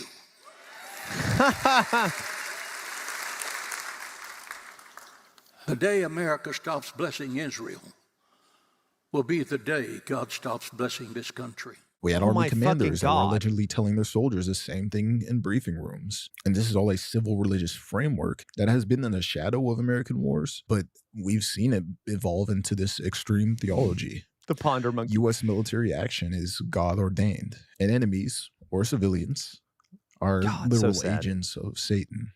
All this to say, Israel sits at the center of this crusade-like mindset. In Christian nationalist thought, Israel is more than just an ally. It's a stage upon which God's promises unfold. Thus, any war involving Israel is laden with prophecy. That's why figures like Huckabee and Hagee speak in absolutes. To them, supporting Israel's fight is supporting God's plan, even if it amounts to occupation or genocide. And opposing it is... By the way, an awful lot of Muslims are winning office in the United States, right? Abdul al-Sayed, Mamdani, we have Rashida Tlaib and Ilhan Omar, right? I guess if God is blessing America, he must be Allah. He must be the Muslim God, right? Shouldn't that be their natural conclusion? He seems to be favoring Muslims at this point. To oppose. If Trump was chosen by God through election, then aren't all other politicians chosen by God through election? And God. This is also why restraint or nuance is becoming so difficult in politics. You're if right, you Peck, believe on God mandated something, say the inheritance of land or the destruction of Amalek, why should someone like that be in charge of running a government? Right. It's absolutism that's at the heart of why certain conflicts escalate so easily in the minds of Christian nationalists, as they don't have to weigh the normal costs and benefits or worry about, people dying. It's all part of God's plan. Which seems like an easy cop out. Ponder monkey or a delusion, but it is. I mean, it's anyways, both. that's all I have to say. Oh, look at the I hope you puppies! guys are Oh my doing God, well. I love the puppies at the end. And take care of yourselves. Oh, puppies! Take care of yourselves. Puppies! Please take care of yourselves. Oh, please puppy. take care of yourself. Oh, he's nice. And, I like him. Yeah, I'm gonna catch you next one. He's a sweetheart. Oh, what a sweetheart. Okay. Yay! Yay for death and destruction. Let's talk about what's happening in Iran, folks, because we need to understand the amount of shit the United States is in. Okay, we are in a deep, deep amount of shit. So obviously, Trump, the Mango Mussolini, has started this illegal war of aggression against Iran, and we lost a long time ago. We lost a couple months ago, or if not more than that, probably, I don't know, maybe 3 months ago. I don't even know how long the war has been going on for. We lost pretty quickly. as soon as the only option was to put troops on the ground, we essentially lost. So, but Donald Trump refuses to accept that. And he keeps thinking that, okay, he keeps, he refuses to accept that. So we, yes, yeah. So he keeps trying to negotiate, and obviously, we and Israel keep violating the conditions of the ceasefire, and Iran has no reason to give in because they're winning. So every time we fail to negotiate, they come back with more demands, which is a classic strategy. Okay, if you're not going to make peace with us and we're winning, if you're going to keep fighting against us, we're going to make more demands the next time you come to the table. We have gotten to the point, folks, where the United States has massively depleted. Oh, Dion, you say, I dislike the word illegal war. Oh, what about the phrase do you dislike, Dion? I'm just curious. There have been reports that the United States has massively depleted its missile stockpiles, and we are almost out of interceptor missiles. As a matter of fact, we have transferred missiles from the Pacific to the Middle East, which have all now been used up. Trump just asked weapons manufacturers companies to take like three months or so to figure out ways to produce more missiles. That's not going to work. Okay, they're profit-motivated companies. It's going to be really hard to massively increase output of weapons unless the government controls those companies. So this is okay. They want to try to massively increase weapons output because we have literally diminished our stockpile. Let me see if I can find this. Stockpile of American missiles. Yep. Yeah, here we go. Pentagon urges faster U.S.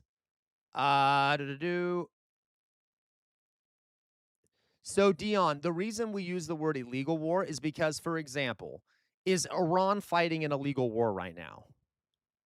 Is Iran fighting against the United States illegal? No. They are legally resisting, right? Or so like, yes, I see what you mean. I do see what you mean, but like yes, but it's legal, right? So a war like according to international law, when I look at international law, I that's what I mean when I say illegal or illegal. According to international law, America's war is illegal. Iran's war is legal according to international law because they are resisting invasion and attack. But I understand, Dion. I don't like war. Just clarifying, okay?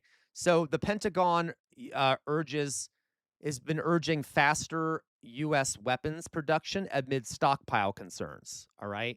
So the U.S. defense industry pressed to boost output as munitions are having shortages. All right. So going on here, the Pentagon has called on the United States defense industry to accelerate production of weapons to help replenish its diminished stockpile of munitions. So that's not good.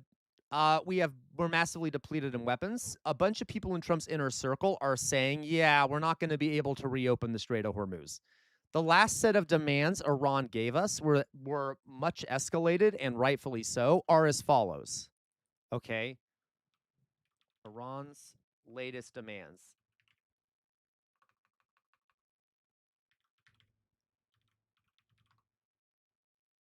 Okay.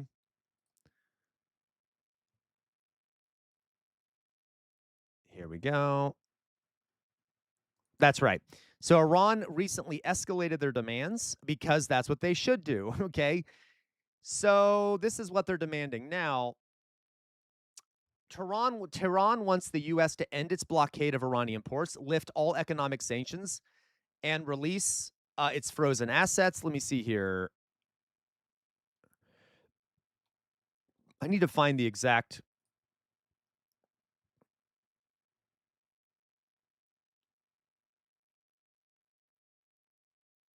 quotes here. I need to find Iran's exact demands. They're demanding the removal of all U.S. military bases in the Middle East. Okay. let's see here. 6 conditions. Okay. An end to all U.S. threats against Iran and insults to what Zogdar described as the country's national and religious values. A permanent end to attacks against Iran and its allies in Lebanon, Palestine, Yemen, and Iraq. Okay. The lifting of the U.S. naval blockade. The withdrawal of U.S. air and naval forces from around Iran. Compensation for damage for what he called the 2 imposed wars, the lifting of sanctions, and the unconditional release of frozen assets. Okay.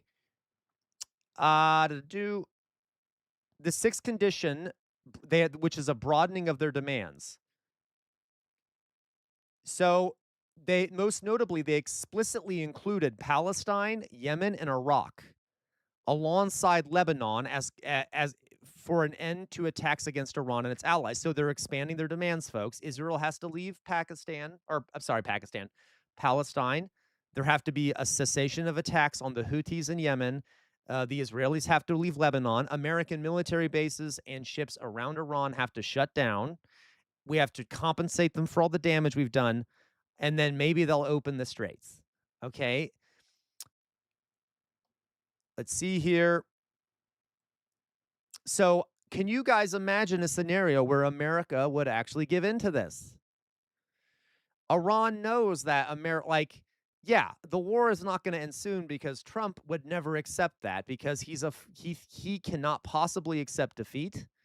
If he were to accept that, it would be a defeat.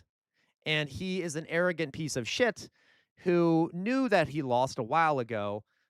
And if he keeps trying to negotiate and then breaking the negotiations, they're going to make more and more demands. And Iran is saying they're going to keep the strait closed until these new demands are met. There are already talks happening inside of the United States in the Trump administration about how to ignore the Strait of Hormuz and try to reroute oil from different places. So there are people in the Trump administration, okay? There are people in the Trump administration who are already saying, we just need to give up on the Strait of Hormuz. It's gone. We're never going to be able to have free passage through it again, okay? We need to find other routes to get oil.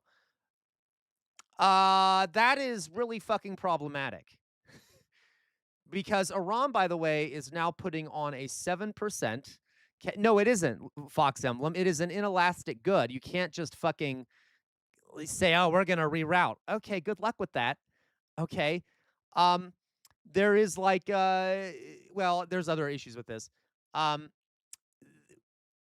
Iran is now charging a 7% tax on all oil that goes through the Strait of Hormuz. And they are specifically preventing American and Israeli tankers from going in there. So they basically control it. They're coming out ahead, and they're going to get very rich.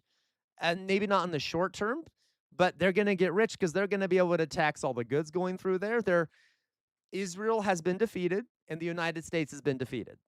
Okay, now, this does worry me a little bit. There are 2 options. Okay, I know, right? There you go, where was Blob? There are 2 options here for how Trump could respond to it other than just surrender. Okay, so he could surrender and give in to their demands, which he will never do, okay, because it's Donald Trump. The other option is he could put troops on the ground, which he can't do because that would be disastrous. Unfortunately, he might be stupid enough to do that. It doesn't look like he's doing that now, and it looks like there's no plan to do that. There are other options. You could nuke Iran, but God, let's hope that doesn't happen, right? And that wouldn't help much.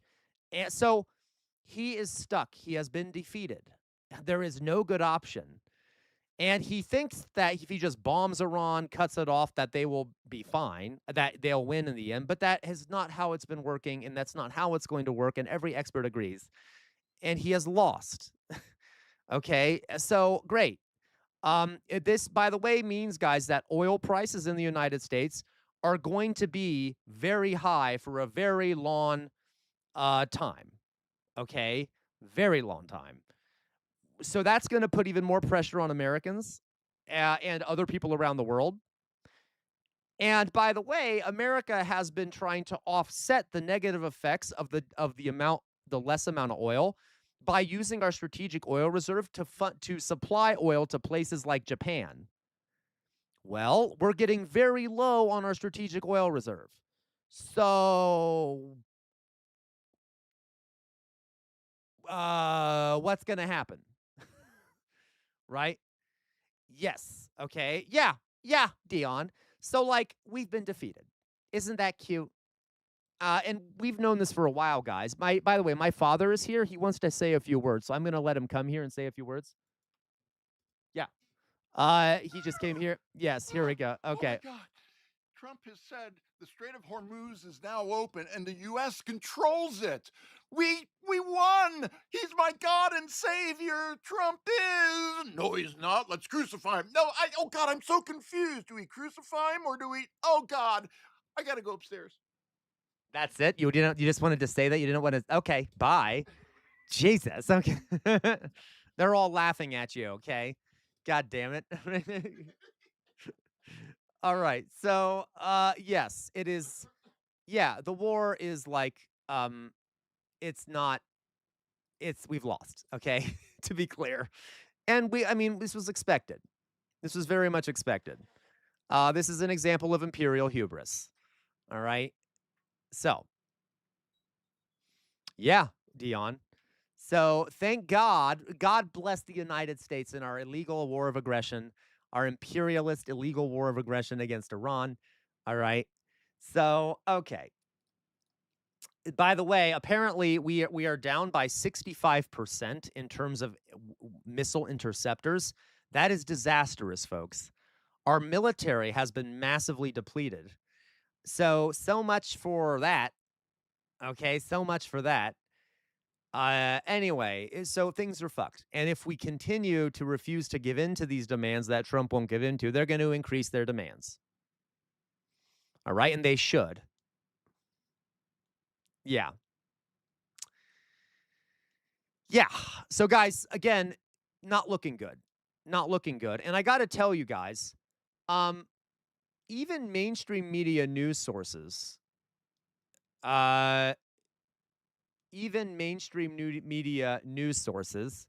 okay? No, Sylvie, that was from Al Jazeera. I actually just saw it in the article I was at, but you can see here, this is from Al Jazeera, and I had actually just opened it and saw the 65%. I looked up to remind myself, but just happens to be in the AI overview. Okay, so, and you reserves don't exist. So, yeah, they are, yes, so that's good. So that's no good. I don't know, guys, how bad. Let's look up how big the oil reserves are. American. And can we start talking about this correctly? A lot of media services are not talking about American oil reserves. I know they're bad. I just don't know what it is. Yep. Here we go. America's oil reserves are the lowest in 43 years. Okay, it's dropped. Yep. So right now we have 298.7 million barrels of oil still. The stockpile has not dipped this low since 1983.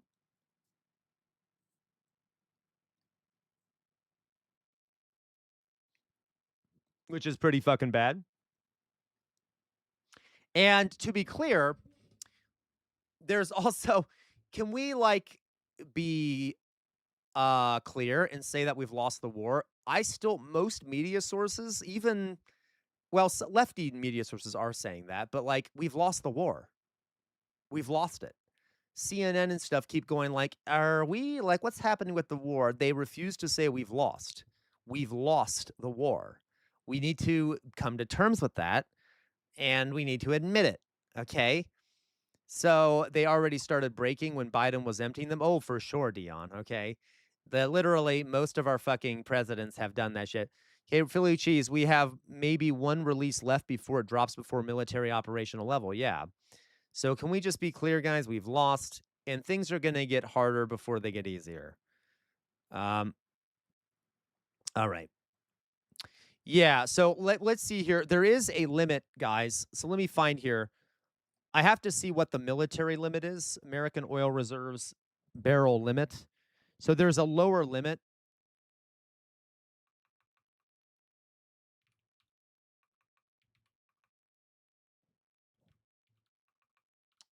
Barrel military limit. So there's a certain limit of that we have to keep there.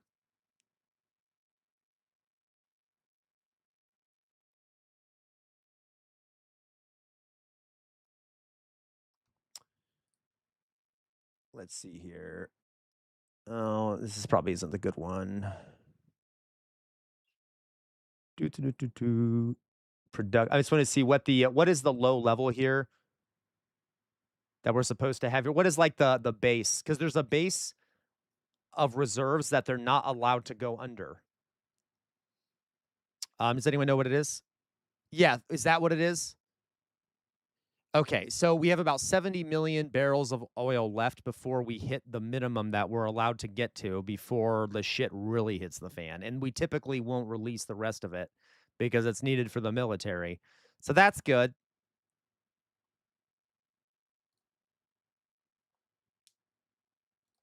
All right.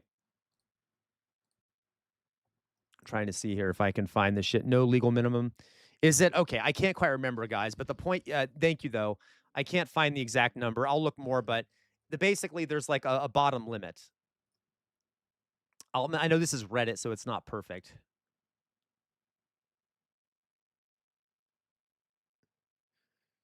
So there needs to be 250 million barrels in there, and we're at we're about 60 million oil barrels away from that.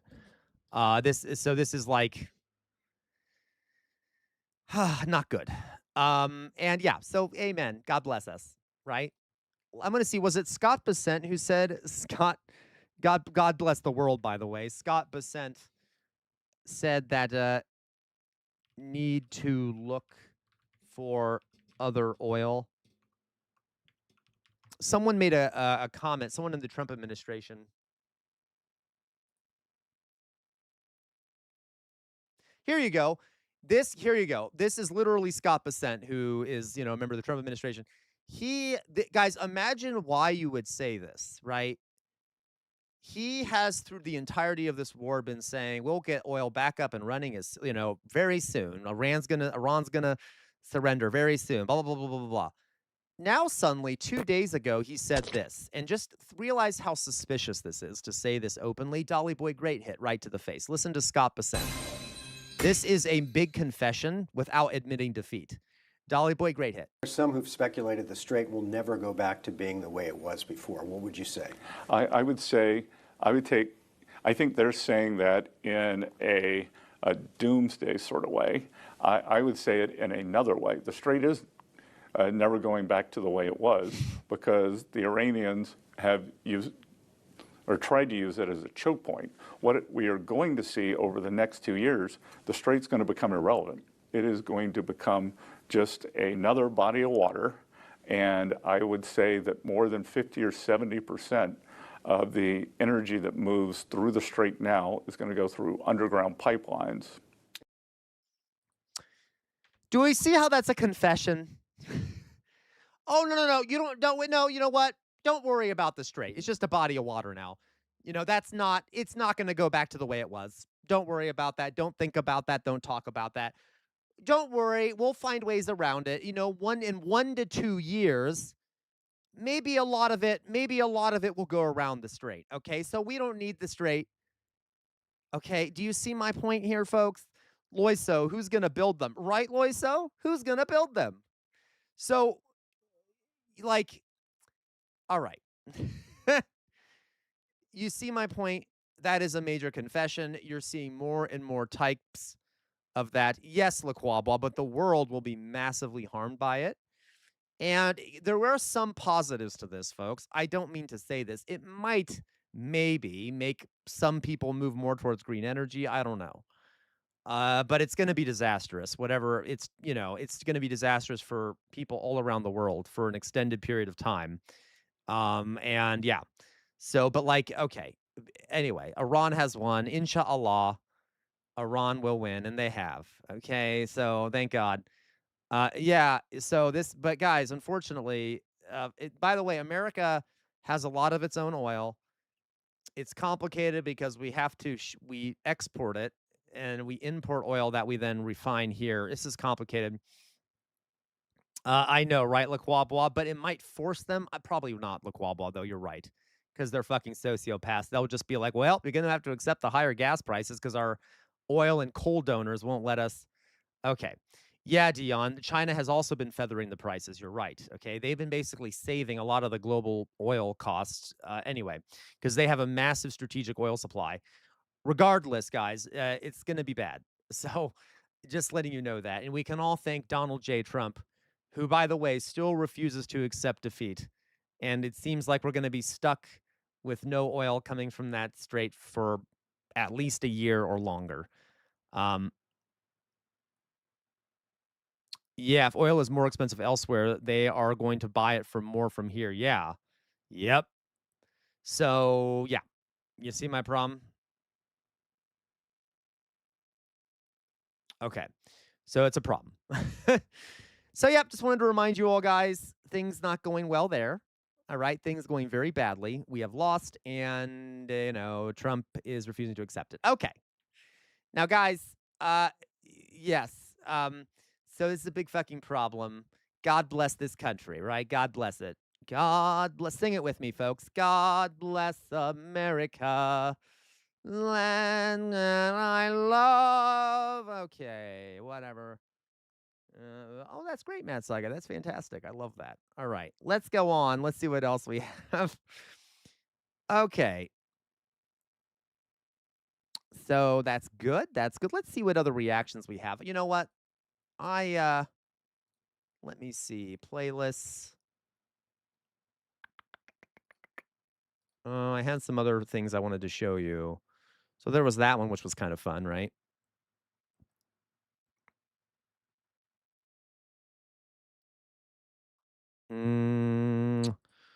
Gotta find the other one here. God damn it. God damn it. Are you kidding? Motherfucker. Okay. Jester Circus. Ugh, Christ. Ugh. There we go. Okay. Oh my God. I'm so fucking annoyed. The fucking sorry, I'm calm. The electricity going. I have to retype in my password and shit. God damn it. No one can see this shit, right? Can anyone? You can see this shit. God damn it, you can see this shit. One second. I'm going to put my face screen up.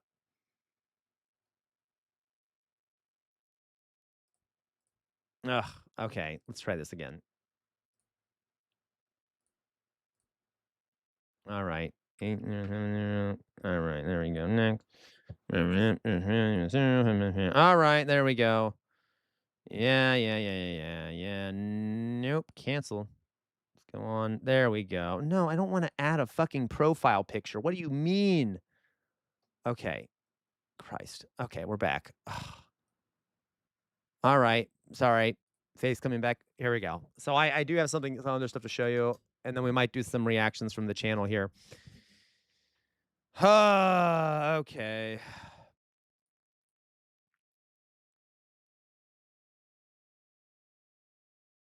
America is the... All right. Sylvie, Sierra has good thumbnails. Oh, thank you, Sylvie. Okay. I don't know really why, but thank you. All right. You know what? Let's look at some reactions over on Discord. Everyone should join our Discord, by the way. If you want to send stuff for me to react to, send it to the Discord. Yay. La da da da da la da da da da. Ooh, Jonas sent us something. Okay, so we haven't talked recently about the UK. Let's do a brief thing here. This is Femi convinces Clacton voter not to vote for Raj. Okay, so as we know, thank you, Jonas, for this. The UK has their own fascist movement going on here, Restore. Now, Reform is really bad too, okay? Okay. So, I hate you so much, Loiso. Okay, anyway. So Femi supports the Greens, but he's lived up. That's okay. So let's hear what he has to say. Apparently, this is him convincing some right-wing voter to not vote for Farage. This is a very short video. It's about 11 minutes. Let's just see what they have to say. We have a lot of folks from the UK in here. And if you think this isn't relevant to you guys, like fascists are pretty similar in a lot of places. And these guys are kind of like MAGA. in a way. So let's just see what happens. Bit side of Nigel. How do you feel about the by-election with Nigel Farage and such? Out of all of them, he's brilliant. Okay. I think he's brilliant. Why? I don't look at politics, but when I see someone, I feel something. But there's nothing about him I felt untowards. Okay, but for me, really, when I see Farage, like there's something about him. He just looks greasy. He looks like a He's applying for a job. That job is Prime Minister. The only thing on his CV when you apply for a job for Nigel Farage is Brexit. And do you think Brexit has made your life better and made the country better or worse? Well, unfortunately, I got put out of work 20 years ago, and I struggled to keep my mum alive, and they're trying to take away my money that keeps her going, which, if they do that, they won't destroy me, they'll destroy my mum will no longer live, which... Now, you'll notice there that he doesn't actually answer my question about Brexit, but that's okay, because something that I've learned in my time in politics is you can't make somebody care about stuff that they don't already care about. All you can do is explain how the stuff that they do care about is severely affected by the stuff you want them to care about. And you'll see how that plays out throughout this discussion. But I start by listening to his immediate needs. Is he an American? He has an American accent. I'm literally asking, he doesn't sound like he's from the UK. I've got an interview next week to see whether or not I keep my money. Well, Nigel Farage plans to cut the benefits bill. So well, they all do. They all. No, but his whole thing is I need to. Oh, I hear it now. I'm sorry. For some reason, in that last thing, no, I know that last one. For some reason, that last one I didn't hear it, but I can hear it now. Okay, sorry. Never mind. Billions from the benefits. I know. It's scary. The whole world is. I'm worried because I'm 58. I struggle with mental health, and I've had no support all my life. And the only thing that's kept me going is my mum and my sister. And there's times I admit to myself, every time I go for a walk to clear my mental health, I want to walk in that sea and not come back. I feel you on that. So ultimately, we have a serious. So he's suffering economically. Okay, just like all right. You need to make sure your mom is looked after. Make sure the finances are there. Make sure that the council has enough money. Those sorts of issues need serious leadership from government. And for me, Nigel Farage, with his plans to cut billions from they all want to do it though, don't they? No, but I mean the Greens and the left in general wants to put more money into the NHS, whereas the right often says we spend too much money. People. Classic. God, the same talking points here. Who's going to pay for it? Now, the richest 50 families in the UK have more wealth than the bottom 35 million. They're the ones that should pay. Yeah, exactly. I'm sorry. I appreciate you've earned your money. I've got friends who I know. Betty, you're a progressive then. When 30 years ago. He's like, and you know what we should do? We should seize the means of production, and the employees should own the factories and own the stores. Okay, but that's why I'm going to vote for Nigel Farage. Okay. All right. And they started off with nothing like me. I haven't been successful. My pride has gone. I feel, but they got there and they looked down their nose at me thinking I'm a piece of trash. You worked just as hard, right?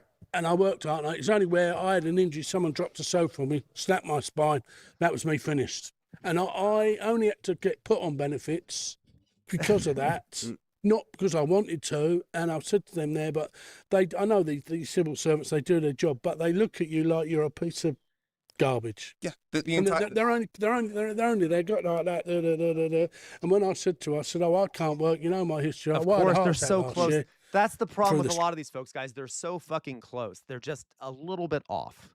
They're so fucking close. Yes, Philly cheese. They're so close to having it right, but they're so far away, right? Like they are blaming the wrong people.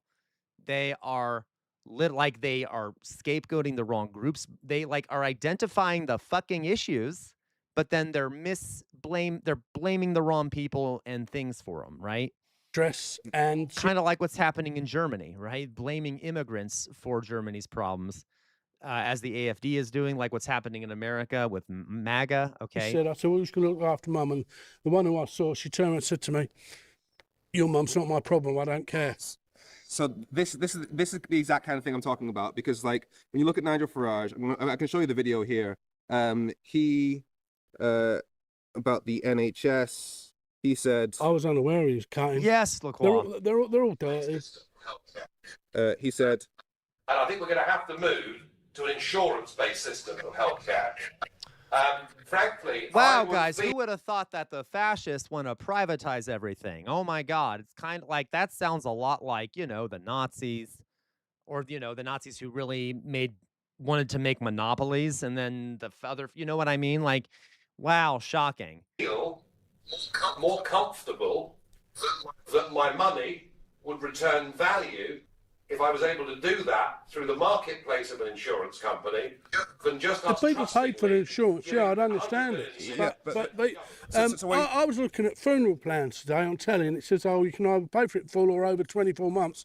I can't even afford the £80 a month to bury. So what he's talking about there is a situation where he, as a multi-millionaire, would be able to get better health insurance if healthcare was private, because he's got the money.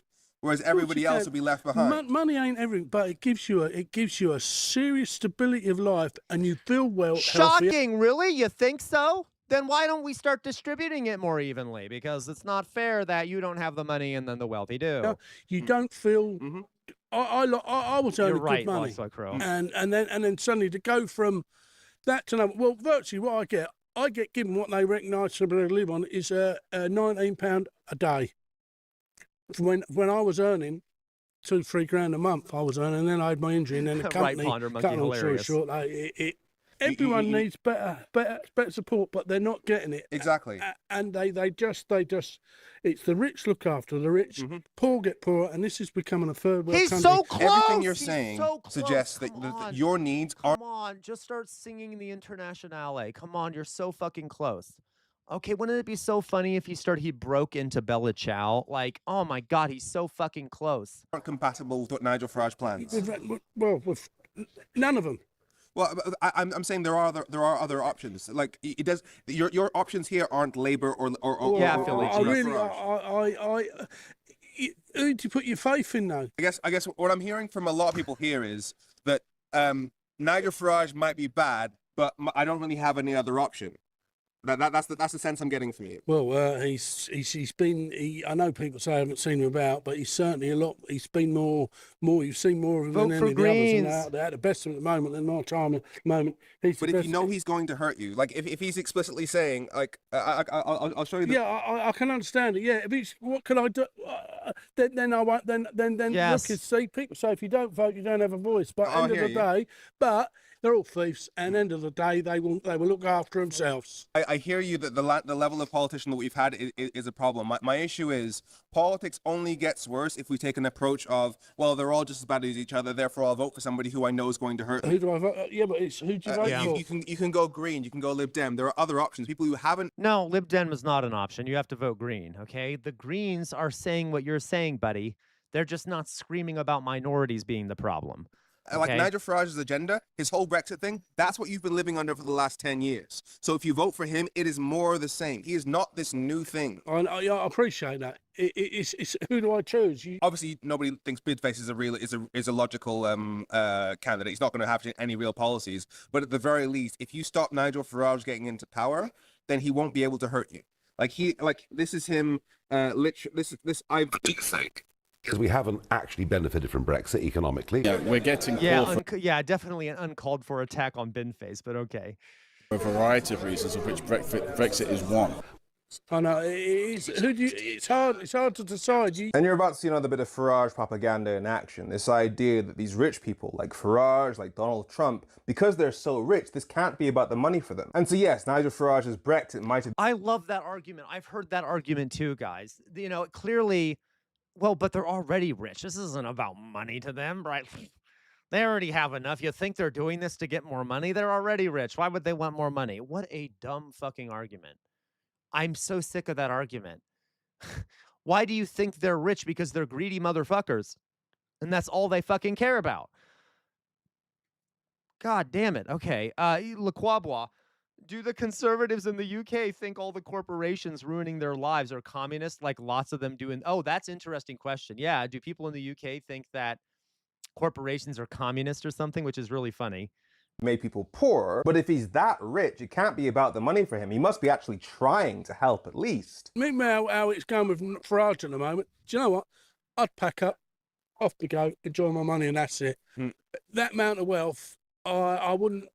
I know it's turning back on the people, but That's what Yeah, rich but people. the thing is, he's making money from politics. That's the whole point. Yeah. I know, but he got a lot of his money before he became an MP, which people Oh my are God. saying he's dirty in it. But by the way, he got some of his money from donations that were pretty illegal, right? As I recall, didn't he take bribes to an extent, some campaign contribution type things? But like he by his own narrative, so he fucking says, funny, Dolly I Boy. was broke in like 2016, 2018. 53, separated, skint.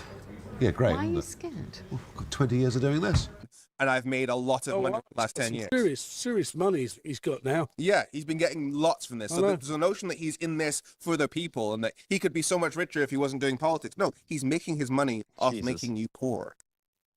Well, I spent 20 years being poor and poverty, and you know. That right there was a huge problem during Brexit because people were already poor because of austerity. And the Remain side wasn't really offering change. We were offering the status quo. And so if the Remainers weren't offering for things to get better, Leavers felt they had nothing left to lose. And that narrative means that people don't actually expect their politicians to help them. Because after all, they're all as bad as each other. And who benefits from that? People like Nigel Farage. Well, now Mum's bedbound. She's at to equity release, and I've got no say in the staying there. So when she goes, I've got to move out, and that frightens me. Right back on bed. Mum could live another 15 years, and then I'll be what? And there's no house. There's no. I'll be street. You'll see me on the street. My worry is that everything you've said about what you need in terms of better health care, better support for people with disabilities, better It's what the benefits, Greens want. better jobs, more support for you, these are the exact opposite of everything Nigel Farage has ever stood for. I didn't realise he's cutting all the benefits. Yeah, like it's... See, that's put me in now at stand whether I vote, whether I vote for him or anyone. It's his whole plan. His whole plan is, and especially for me, it annoys me because the damage he did with that's Brexit right, did Jonas. so much damage. So Nigel Farage took a bribe from cryptocurrency people, right? Then went straight to lobbying, then set up a meeting with dickheads at the bank. Of course he did, Jonas. Economy, that there are £40 billion less in the government for the government to spend. And so because he's made the government poorer, he's now saying he's going to make you pay for it by getting rid of your benefits. Yep. For me, that pisses me off. Oh, it will do, yeah. It will do. If I'll find out Thursday where my cake behind. Yeah. But then that's a downside. I've got to go home and watch Mum. And personally, if it is for my own salvation, if I can't feed Mum, I might as well. Sorry, that sounds nasty. That sounds dreadful thinking about. How can I let Mum? Because she's going to suffer without food. Okay. First of all, before no. Sorry. I genuinely wish you the best of luck on that. Now, I don't know if he's being 100% honest. He might not have changed his mind. And they taxed her pension, took away half her care allowance, and now I have to fight, me, my sister, and that. We club together and that. We get carers coming, but they're cutting it back because they've reduced the money. And we have to find that every but it time is a the bill seed. comes Maybe in. it planted They've a got seed. 14 You're right, days to find that POV. money. If we don't, they'll send bailiffs in. The pressure's on you. It's scary. For me, and I'm just one person. And there's a million. There's people like us. There's a million people like me who care for our own families. Yeah, and that, POB, and you're the right. government ain't You're absolutely right. They're not paying for that, which I think all this generation that they've been through and all of that, I think they should be taken care of. I hear you. And again, it's why I'm here, because I know that there are 13 million people in poverty right now. So the country is in desperate need of actual change. So somebody like Nigel Farage, who has been proven to make people poor and explicitly says he wants private health care, he wants to cut benefits, that is the exact opposite of everything you need. Well, and so I'm terrified of him you've opened my eyes a little light, bit side of Nigel. Anyway, thank you. I've got to get off. Thank you very much. What's your name, sir? Pierre. Okay. So, I mean, they're like, again, they all sound the same, folks, no matter where they are. There's like, they're very close to being right, but they're also very far. They're like, they understand there's something wrong. They know that something is unfair, but then they blame the wrong people. Okay. Or they've been propagandized to, they have been misled. So yeah, and some of them, by the way, are also hateful. I don't know. I don't think this guy is. Maybe he is. I don't know. Some of them too are just bigots who would rather continue suffering as long as they got to see black people or brown people suffer too. But a lot are being misled, and this is like, oh my God.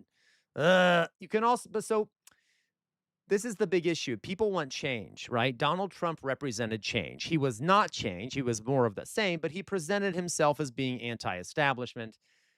That's how Farage is presenting himself as being anti-establishment, something different, something goes against the norm, because people are sick of the norm, right? They're sick of the centrist parties, the regular parties who have failed them over and over again. Unfortunately, the right-wing people are much more funded than the left-wing people, so their message of being anti-establishment has a lot larger reach because it's has much more funding behind it. Dolly Boy, yeah, and it's the exact same as Farage and Lowe, a man of the people. And yeah, it's all bullshit, Dolly Boy. But like, this guy has to take care of his mom. He probably is very busy. There's also all these structural things that make it hard to know what's true and things like that, right? He probably hasn't done a great deal of deep research into these groups. And a lot of times the the well has already probably been poisoned for him in terms of the Greens. He probably already thinks they're communists or like Islamic terrorists or whatever, I don't know what the fuck he would say about the Greens, which makes it less likely he'll look into them because someone else has probably already told him that they're bad. So like, I don't know how to fix this shit. Okay, guys, I really gotta pee. I apologize. I really gotta pee. I already peed once, but I have to pee again. So forgive me. I know I have like a peanut-sized bladder. Forgive me. I'll be right back. Okay, give me a second. Please forgive me before I wet myself, which would not be fun.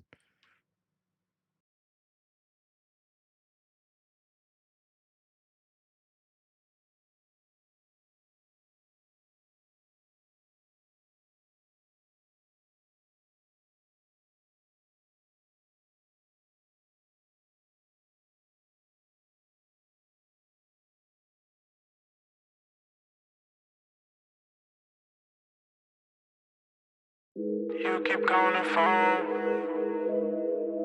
You keep calling the phone. I know she wanna lay that up in that bitch she wearing.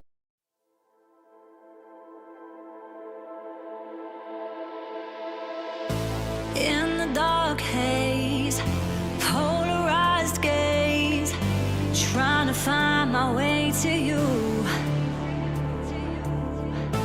Where the spaces can't erase this. You're the feeling that I choose. I'm tired of running, 'cause you lose the feeling. You're disconnected in your touch. Are you believing in what I'm seeing? Or did the high life get too much? It's all on you now to figure out how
right. Let's do some boops. Let's do some boops. I feel like I've deprived all of you of boops today. It has been a very boopless day. Matt Saigai, you get a boop. Boop. Chairman Bart, you get a boop. Boop. Uh-oh. I need a new stick. Look at that. I need a new stick. Okay, whatever. It's falling apart. Dion gets a boop. Boop. Cicero Fields gets a boop. Boop. Ponder Monkey gets a boop. Boop. Real Life Cat DJ gets a boop. Boop. Pob gets a boop. I should say POB gets a boop. I'll call you Pob. Pob gets a boop. Boop. Fox Emblem, you get a boop. Boop, guys. Boops are a moment for all of us to relax, okay? Chairman Bart gets a boop. Boop. Elevator Lady gets a boop. Boop. Paleontology Dog gets a boop. Boop. Dolly Boy gets a boop. Boop. Weird Amorphous Blob gets a beep beep. Okay. Anyone else? Did I miss anyone else? Luke gets a boop. Boop. All right. Cicero Fields. Did I give you one, Cicero Fields? Ponder Monkey. Was that your first boop? Here, Ponder Monkey. I'll give you your second boop. You get a second boop. Ponder Monkey. Boop. All right, everyone. You've all been very good today. I'm very proud of you. Okay. You're all lovely people. Okay. You're all lovely people. All right. Matt Saigai, did I say that already? Okay. But seriously, folks, I know, boops are kind of fun. Two boops are better than one. There you go. Okay. We are very brave, Pob. Okay. But I really, though, I'm not trying to be like too sappy here, but remember, folks, you're all fucking human. Okay. And maybe I shouldn't curse all the time. It's fine. You're all human. You're not going to be perfect. You're going to make mistakes. All right. Don't be too hard on yourselves. You're all doing the best you can given the situation you're in. All right. Or obviously we all try to improve ourselves, etc. But it's okay to make mistakes. It's okay. Don't be too hard on yourselves. All right. And always try to find some kind of joy out there. Okay. You decide everything being shit. Okay. All right. We need to move past boops as a society. Ron, we will never move past boops. Okay, we always need boops. Boops are a universal. They're a cultural universal. All right. So okay, you know what? Let's see what else we can. Let's see what else we have to react to. Let's see what else we got here. All right. Oh,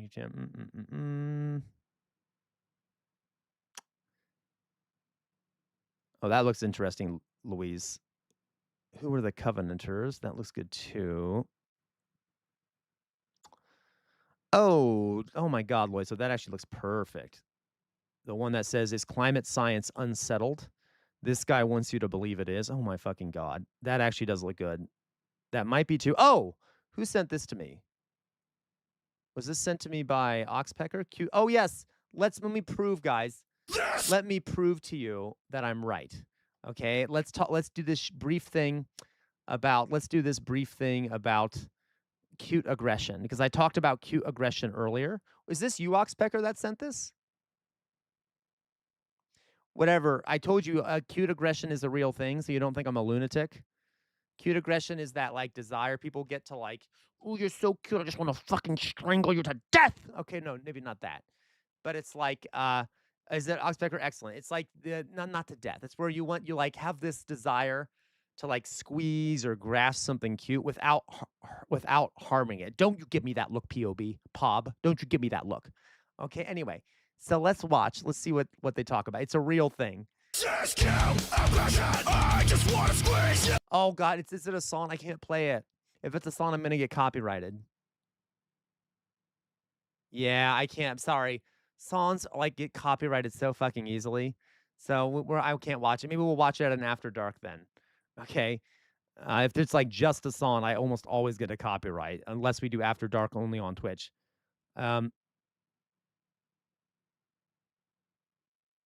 What's this? This was sent to us by Philly Cheese. This was sent to us by Philly Cheese.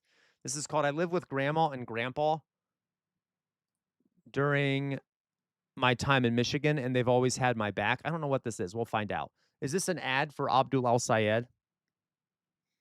Okay. Oxpecker, I would post it. People, if anyone wants to watch that song, go to the Discord. You can find it in the reaction channel. Okay. Well, I'm Philly cheese. Yeah. Okay. So this is an ad for Abdul Al Sayed. Let's see what it's about. Abdul Al Sayed come from?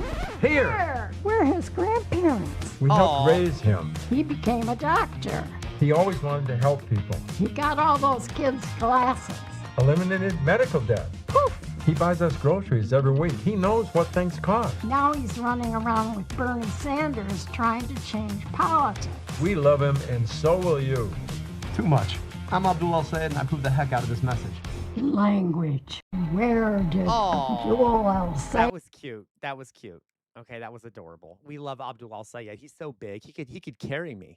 He could hold me and carry me around. Anyway, so let's go on here. Let's see what else we have. Okay. Let's see what else we have here. Let's see what else we got here. Okay, whatever. It's fine. All right. All right. Oh my God. No, thank you. Okay, you know what? Let's watch one of Jay Williams' horror shows, shall we? Let's watch one of Jay Williams' horror shows. So Jay Williams, oh my God, this looks terrible. Jay Williams, why would you do this? This was sent to us by Jay Williams. It's called a ventriloquism montage. Oh my fucking God. God help us. Okay. Ow. Oh my God, my leg. Oh my God, I just hit my leg. Okay. So Jay Williams, of course. Jay Williams, of course, is like sends batshit crazy shit. Okay, so we'll see. By the way, we love Jay Williams. I'm just joking. Okay, let's see what this is. This looks like something from the It's Okay, LaQuabois. Sometimes it's fun to have nightmares, I guess. Ventriloquism for fun and profit. Okay. And now, ladies and germs, the star of this here video, my darling, adorable uncle, that great ventriloquist, Mr. Paul Winchell. Boy, what an introduction. Everybody loves to laugh. No, listen. I don't really laugh with ventriloquism. It's not my thing. Nothing wrong with being a ventriloquist, but it's one of the lower art forms, in my opinion. I'm going to say that in a very condescending and elitist way. Loiso, you disgust me. Loiso says ventriloquism for fun, profit, and sexual gratification. Loiso, what the fuck is wrong with you? Okay, Jesus. Okay, you know what? Okay. Hello, Texture Splunky. I'm so glad you're here. I'm so glad you're here. Yeah, me too, Jonas. Me too. I really did too. All right. Likes to have I don't, Ponder Monkey. I don't. But that doesn't mean that they're bad. It's just not my thing. good time. It takes imagination. It is Not kinda everything dull. that I do is necessarily have. Why are all these white ventriloquists with black? Okay, it's kind of weird. Having a puppet come up and preach a sermon, even though that's my goal, there's a lot of things that I do just to be funny. If this isn't the zoo, how come there's so many monkeys out there? Herman, now wait a minute. These people are not monkeys. careful. I want you to tell them you're sorry. All right. I'm sorry you look like monkeys. No. I want you to try to watch where I place my tongue. That was very close to being inappropriate. I actually put the tip of my tongue right behind my teeth at the gum line. Basketball. I mean, Basketball. that's okay. Basketball. I mean, it's kind of folks. It's okay. It is kind of weird, but it is a lesson thing. It's not like, I guess, if you're gonna talk like this, I'm trying to do it. Basketball. Basketball. I can't do it. Basketball. Basketball. Whatever. Fuck it. I give up. Basketball. Basketball. Baseball. Basketball. Baseball. Put your arm I can't through do the it. hole at the bottom of the puppet and slide your hand all the way up into the puppet's head. Are you Texture Splunky? Well done. Not all of us are as talented as you, Texture Splunky. Place your 4 fingers over the top edge of the puppet's jaw and your thumb under Ew. the bottom Oh my God, that's so creepy looking. I don't like it. It looks so creepy. jaw. There are several places for your fingers to go. It's in the dark. It's inside his body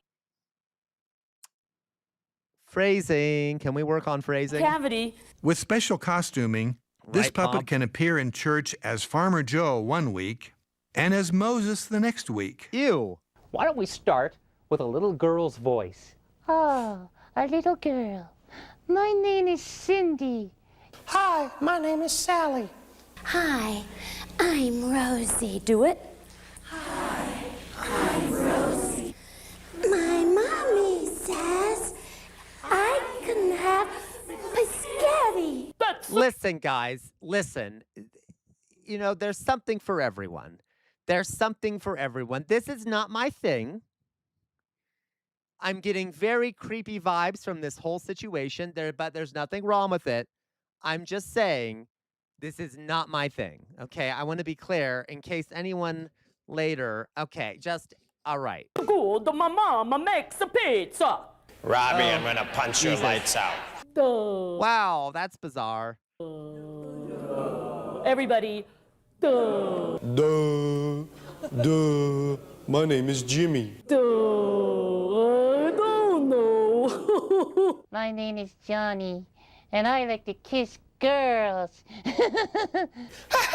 Oh, wow. Okay. Admittedly, that is a very good depiction of a heterosexual. You're all gross that way, okay? You're all like, like you. Anyway, I'm just kidding. I'm just kidding. I love you all. You're the best. I love my heterosexual friends, okay? What? I'm just joking, okay? I'm a degenerate. What can I say? Okay, so Oxpecker says is ready to attack. Oh, sorry, okay. I'm gonna put sickness on this kid. Hello. Again? I do the Bugs Bunny thing. I go, yeah, yeah. Yeah. Yeah. Yeah. Yeah. Yeah, my name is Robbie. Yeah. Yeah. Yeah. Yeah. Yeah. She actually is pretty good at the voices. Like, no shade to her. She's just doing her job and shit. Remember, nothing comes easy, especially learning to be a ventriloquist. So practice and have fun. And don't be afraid to use this video again and again to refresh your skills. Praise the Lord. I love to watch I guess those so, young Trash people Mancer. I guess we are. ministering with the puppets. Everybody loves to laugh. Everybody likes to have a good time. Yeah. Okay, well, I guess. But, like, I also didn't have a good time doing that. Okay, I didn't All right, have a so good I time. recently uploaded the What is this? What the fuck just popped up? The Cult of MAGA? Oh my fucking god. You know, we should watch that too some point. I'm gonna sit. Put the lotion in the motherfucking basket. Oxpecker, I was not expecting that. Jesus Christ. Come on, that was pretty funny. That's a quote from Silence of the Lambs. Put the motherfucking lotion in the basket. Okay, that's so fucking funny. That was amazing, right? That is exactly how that piece made me feel. Okay, I felt like I was about to be murdered by Buffalo Bill. All right, thank you for that, Oxpecker. That was funny. All right, let's go on now. That was God. I'm gonna have nightmares tonight now. The combination of the. Let's watch one more of those, just because you know, guys, I have an addiction problem with some of the shit that you know. I don't know if he's even here. Is Jay Williams even here right now?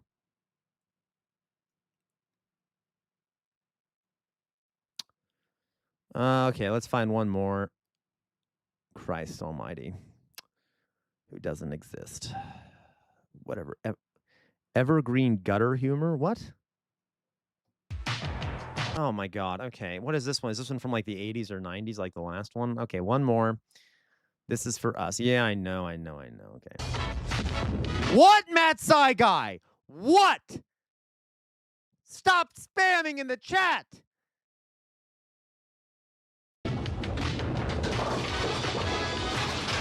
It's time for Life in the Bowling Lane. Starring. What do you mean, am I feeling better? What do you mean? I wasn't feeling that bad before. I'm just having some aches and pains, but I'm fine. The Unknown Comic. Whatever, Pop. Whatever. Okay. This is the stuffed animal picker. Hey, maybe I could win What are we something watching? for Bernice. Is this like something cute and furry, like this Jamie guy's gonna Farr. murder something? If you ever need a maintenance man real quickly, just yell out the magic Yeah, word. Trash Mancer. Immigration! Immigration! I got my green card. I swear to you, I got my green card. Okay, this is really fucking dark. This is not funny anymore. This is not my. This is quiet. Real life Cat DJ. I refuse to accept that. It's in my jelly. Yeah, I believe you. I believe you. Not a good joke. Hey, that's my Chevy. Oh, great. Now the minority is stealing from him. Wow, this is disgusting. Hey, what the Mexican fireman name his two kids, Jose and Jose B. What do you call a Mexican with a vasectomy? Hey, Dry Martinez. What better place to relax before your game than in the bowling center's lounge? I don't know. I really don't know, Jonas. This did not age well. I don't know. Was it ever funny? I don't know. Yeah, There aren't many answer. places this quiet and empty. It is Jay Except Williams. Maybe for a Robert Goulet concert. Hey, wait a minute. Aren't you that real silly guy I see on television all the time? Oh, well, You're the guy that runs around saying all that dumb stuff and all confused? yeah, that's right. It's nice to meet you, Mr. Reagan. Oh, yeah. Give me a Morgan Fairchild. Matt Saigai is a liar, and we don't believe Matt Saigai. Okay. On a pogo stick. I mean to drink. A zombie. No can do. So why not? Would you ponder, kids. monkey? Hey! Oh, no, you don't. Come here a minute. Can't you read? No minor. Get the bricks. And another thing Well, about that's really stupid humor. these Okay. lounges is they're a terrific I place missed to that pick joke. up chicks. Hey, see what I mean? You're a good-looking chick. When's the last time you got a lady? Okay, some of these are like not bad, but overall it's kind of Matt Saigai, okay, I will leave then, Sam. Yeah, hilarious. Whatever, Matt Saigai, bye. I don't care. Sorry, Drizella. It's okay. Don't cry, Drizella. Teeny, tiny, little, dwarf, miniature, midget. Look, will you cut the small talk? This man is obviously dressed for the wrong sport. He's not dressed for bowling, he's dressed for the fights. You never dress this way unless you live in Canada. I live in Manitoba, eh? Attention forward. There's a strike on lane 3. First strike of the night. Strike on lane 3. We want wider lanes. We want Ross pins. Yeah, the sound of those balls smashing into those pins is like music to my... Yeah, Dion, they're not that. They're kind of hard to hear to begin with. He's menacing. That's true. He's very menacing. He looks like he would assault someone in a bathroom. Okay, anyway, I hate normal small talk. I think I would like that style more. That's true, Trash Mancer. Is this the legendary dad? Yes, it is, Loiso. This is like... ears. God. Yeah, but then again, I love listening to Pia Zadora records. Excuse me, sir. What the hell do you want? Can't you think I'm busy? I'm trying to work here. Well, looks like dinner's on me. This is sort of like a dinner date with Shelley Winters, isn't it? Well, if you don't mind sweat and stink, you can wait till somebody returns a pair. I'd like to return this pair. I'll take it. Leagues such Okay, as the I mean, this isn't that Catatonic bad, League, but like... which was formed specifically for fans of soap operas. Catatonic League, that's kind of ableist a little bit. I know I'm being that woke lefty, but come on. People have catatonic schizophrenia where they literally stand there and don't move much, but like, okay, well, whatever, it's fine, okay. The dyslexic league. Oh my, Loiso, I swear to God. I swear to God. Loiso says, this is dad humor. Daddy humor is when you laugh only because it has been a while and you need the D. Loiso, how dare you talk about my Thursdays like that? A league dedicated to sufferers of this misunderstood condition.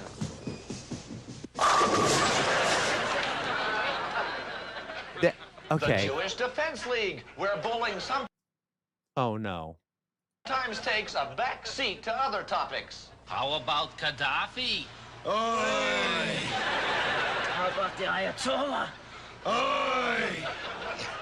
How about Lenny Kazan? Now, if you've never bowled before...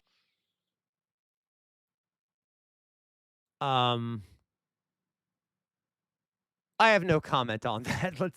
Okay, Loiso says, typical flaky gay. Excuse me, Loiso. Fridays are not for daddies, okay? That's a Thursdays. Okay. Or here are a few terms you should know about. A turkey is a term used for all of Bo Derek's movies. A perfect game is something you'll never see the Chicago Cubs play. Oh, nice outfit. What, did Pee Wee Herman have a yard sale? Yo, buddy, what's the main reason why bowlers end up in the gutter? Reaganomics, pal. Reaganomics. That's actually pretty fucking funny. That's actually pretty fucking funny, right? That's pretty fucking funny. That the idea of like, oh, Reaganomics is the reason I'm in the gut. Okay, that's pretty good. I support that because I'm biased politically. Well, actually, it's just true though.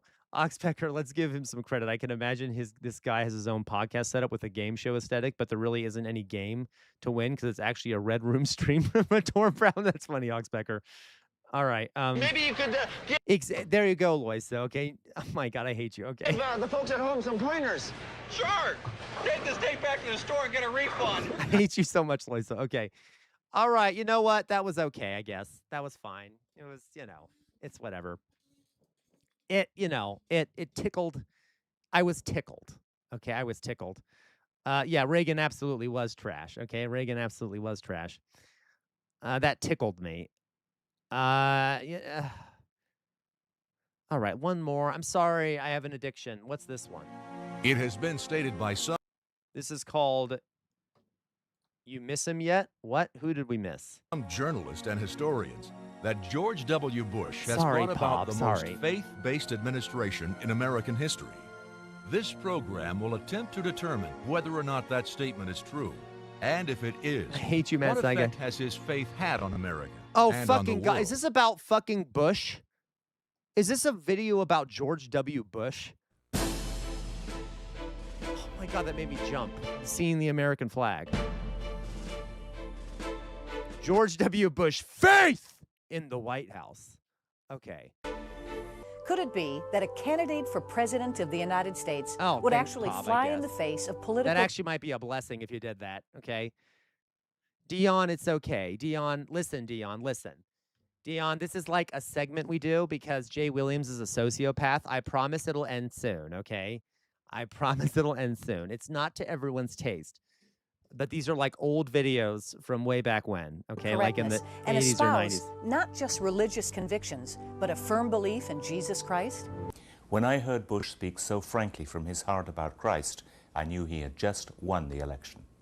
One thing I've learned in my life is never to trust anyone who thinks that he exclusively has God on his side, especially when he's the president of the Okay, you know United what? States. Public figure whose name This you'd one, this immediately one's too know. fair. It's being too fair. It's also being like, hey, this is like, it's too fair. I want it to be too nice to George Bush because then it'll be funny. What is this? Decided to prank Nani with a fake news prank and made it obvious that it was YouTube video, but she didn't catch on. This is kind of mean, but let's watch it. This just popped up. But also full of symbolism. So the fear is that this could trigger a very strong Russian response. We saw yesterday that a residential area of the city of Zaporizhia, a major city in the south of the country, very close to the front lines, was hit. More than a dozen. Uh-oh. So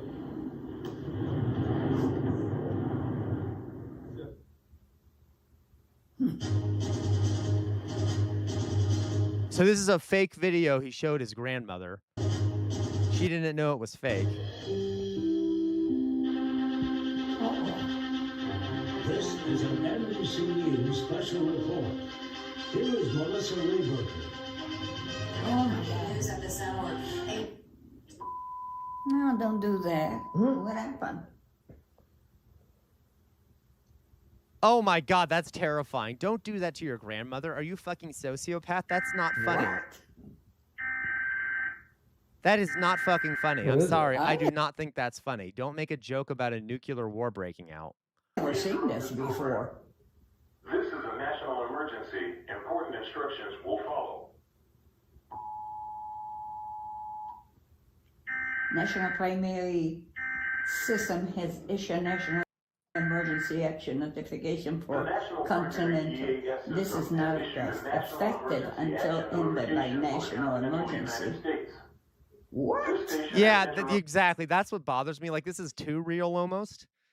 Also, this grandma probably grew up during the Cold War. She, like, literally, I'm not trying to be, like, too sensitive here, but, like, she's older. Don't put her through this, okay? Program at the request of the U.S. government to participate in the Yeah, Dolly boy. What's happening? I have not a clue, honey. Nothing is happening yet.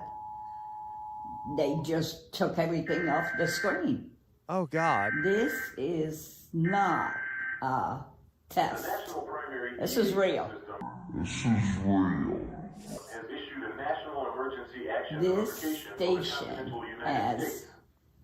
This station has interrupted its regular program at the request of the U.S. government to participate in the emergency broadcast system. Are they going to tell? Are they going to? That an attack on this country has been identified, and that protective measures Oh my God, that's terrible. shall deliver authentic emergency action notification.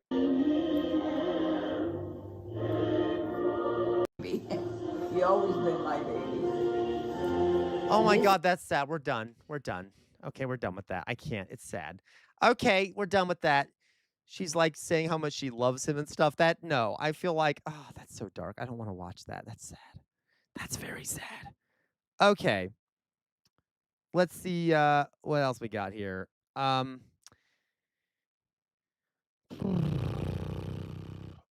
right. You know what? What's this? Oh, Fern. Yes, I do love Fern. Oh, you know what? Did Dion send this? So this is too long right now because I'm going to be getting off soon, but I'm going to save this. We'll watch it next time, Dion. I want to find... Oh, I don't fucking know. Do I want to find anything? Is there anything I want to find? Gen Z. When Angela... Okay. 60 Minutes. Barry Weiss nukes another Epstein story from 60 Minutes. I'm not surprised.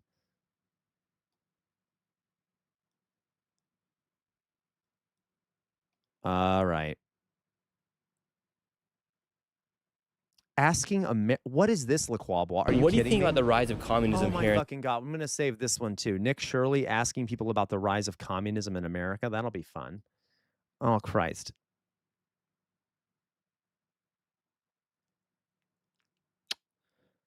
Of course, Dion. All right. So, guys, let's do this. I'm going to put my face up. Where's my fucking face? Where's my goddamn face? I'm going to lose my mind. All right. So, folks, I am probably actually going to go now, I think.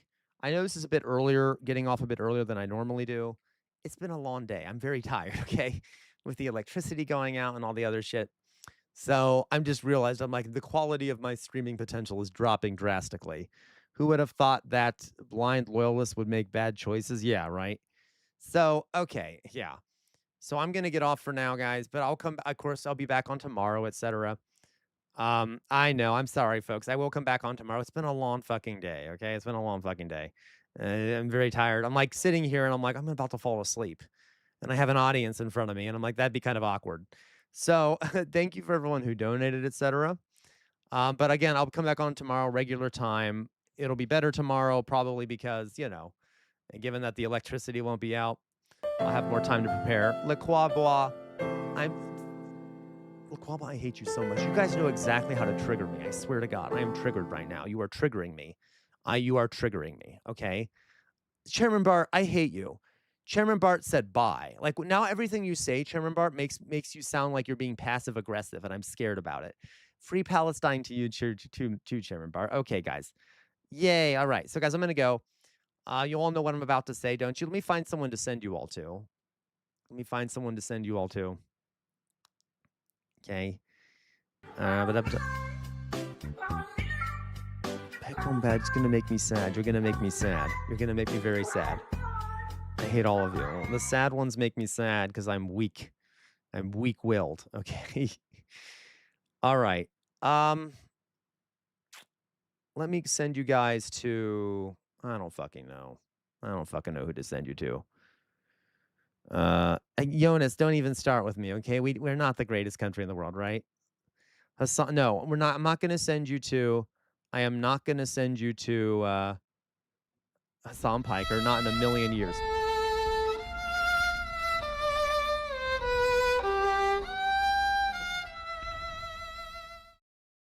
Dolly Boy, I swear to God. I swear to God. Hank Pecker, is that a real person? I'll look it up. Hank Pecker. Is that a real person? Are you making shit up, LaCroix? That's not a real person. Okay. Anyone have any ideas of who I could send you to? Anyone want to give a piece of advice about who I could send you to? All right. I don't fucking know who Hank Pecker is. Whatever. I'm not going to send you to Hassan, obviously. Not in a million years. I don't have to send you guys to anyone. You know, fuck it. Fuck everyone else. Fuck everyone else on on Twitch. I'm not going to send you anywhere. All right? Fuck them. They can be out there. I'm too nice to them anyway, and they never respond. I hate it. Okay, I know, but we've already done that. Okay, that's fucked up, and whoever did that, fuck you. How dare you peck on bad? How dare you peck on bad? All right, we've done Beard Princess before, Druzilla, but it never works because they don't allow raids. Okay? All right. So let's see here. I've already done, I did JFK rotting previously. I guess I could do JFK rotting again. Throughout this entire thing, right before You know, it our has been a eyes, while live since we streamed do to our fucking JFK cell rotting. We'll do phones. JFK rotting.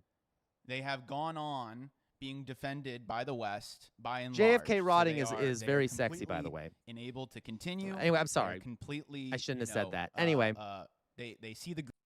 So let's do that. Okay. All right, we'll do JFK rotting. Thank you, Matt Saiga, for the kiss, and thank you, everyone else. Okay.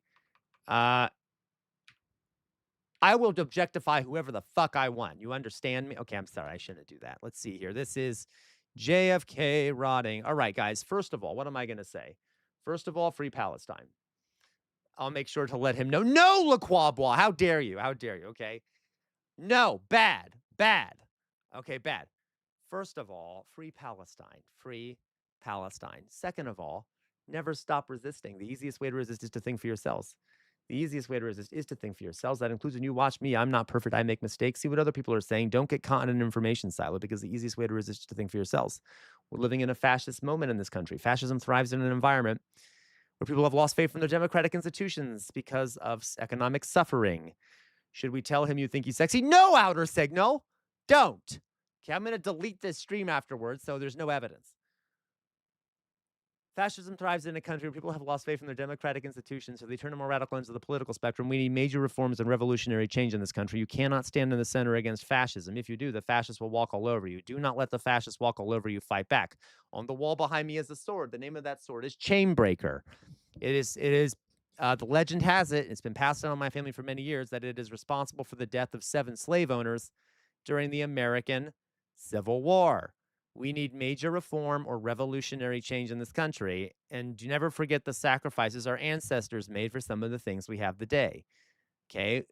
And always, always, always fight for a better future. And on that note, folks, I'm going to go take a nap. You all have a lovely rest of your day. Join us on Discord, guys. I will likely be back on... I will likely be back on Discord later tonight or today, during the day. But I'll be back tomorrow, regular time. Love you all very much. Okay, have a good rest of your day. Bye-bye, folks. Here we go. The raid is starting. If you would like to raid the gentleman, implemented the obligations that Israel RFK, whatever his name is, RFK rotting. Gave back the hostages, and Israel. Please do. Bye-bye. Love you too, Dolly boy. Okay, Dion. You know it, Dion. Well, maybe Dion. I might not be up that long tonight, but we'll see. Okay. Dion, a classic member of the community at this point. Thank you, Pob. Pob, another classic member of the community. Oxpecker, another great member of the community. Okay. Everyone ready? Everyone ready to raid? Raid beginning now. Love you all very much. See you later.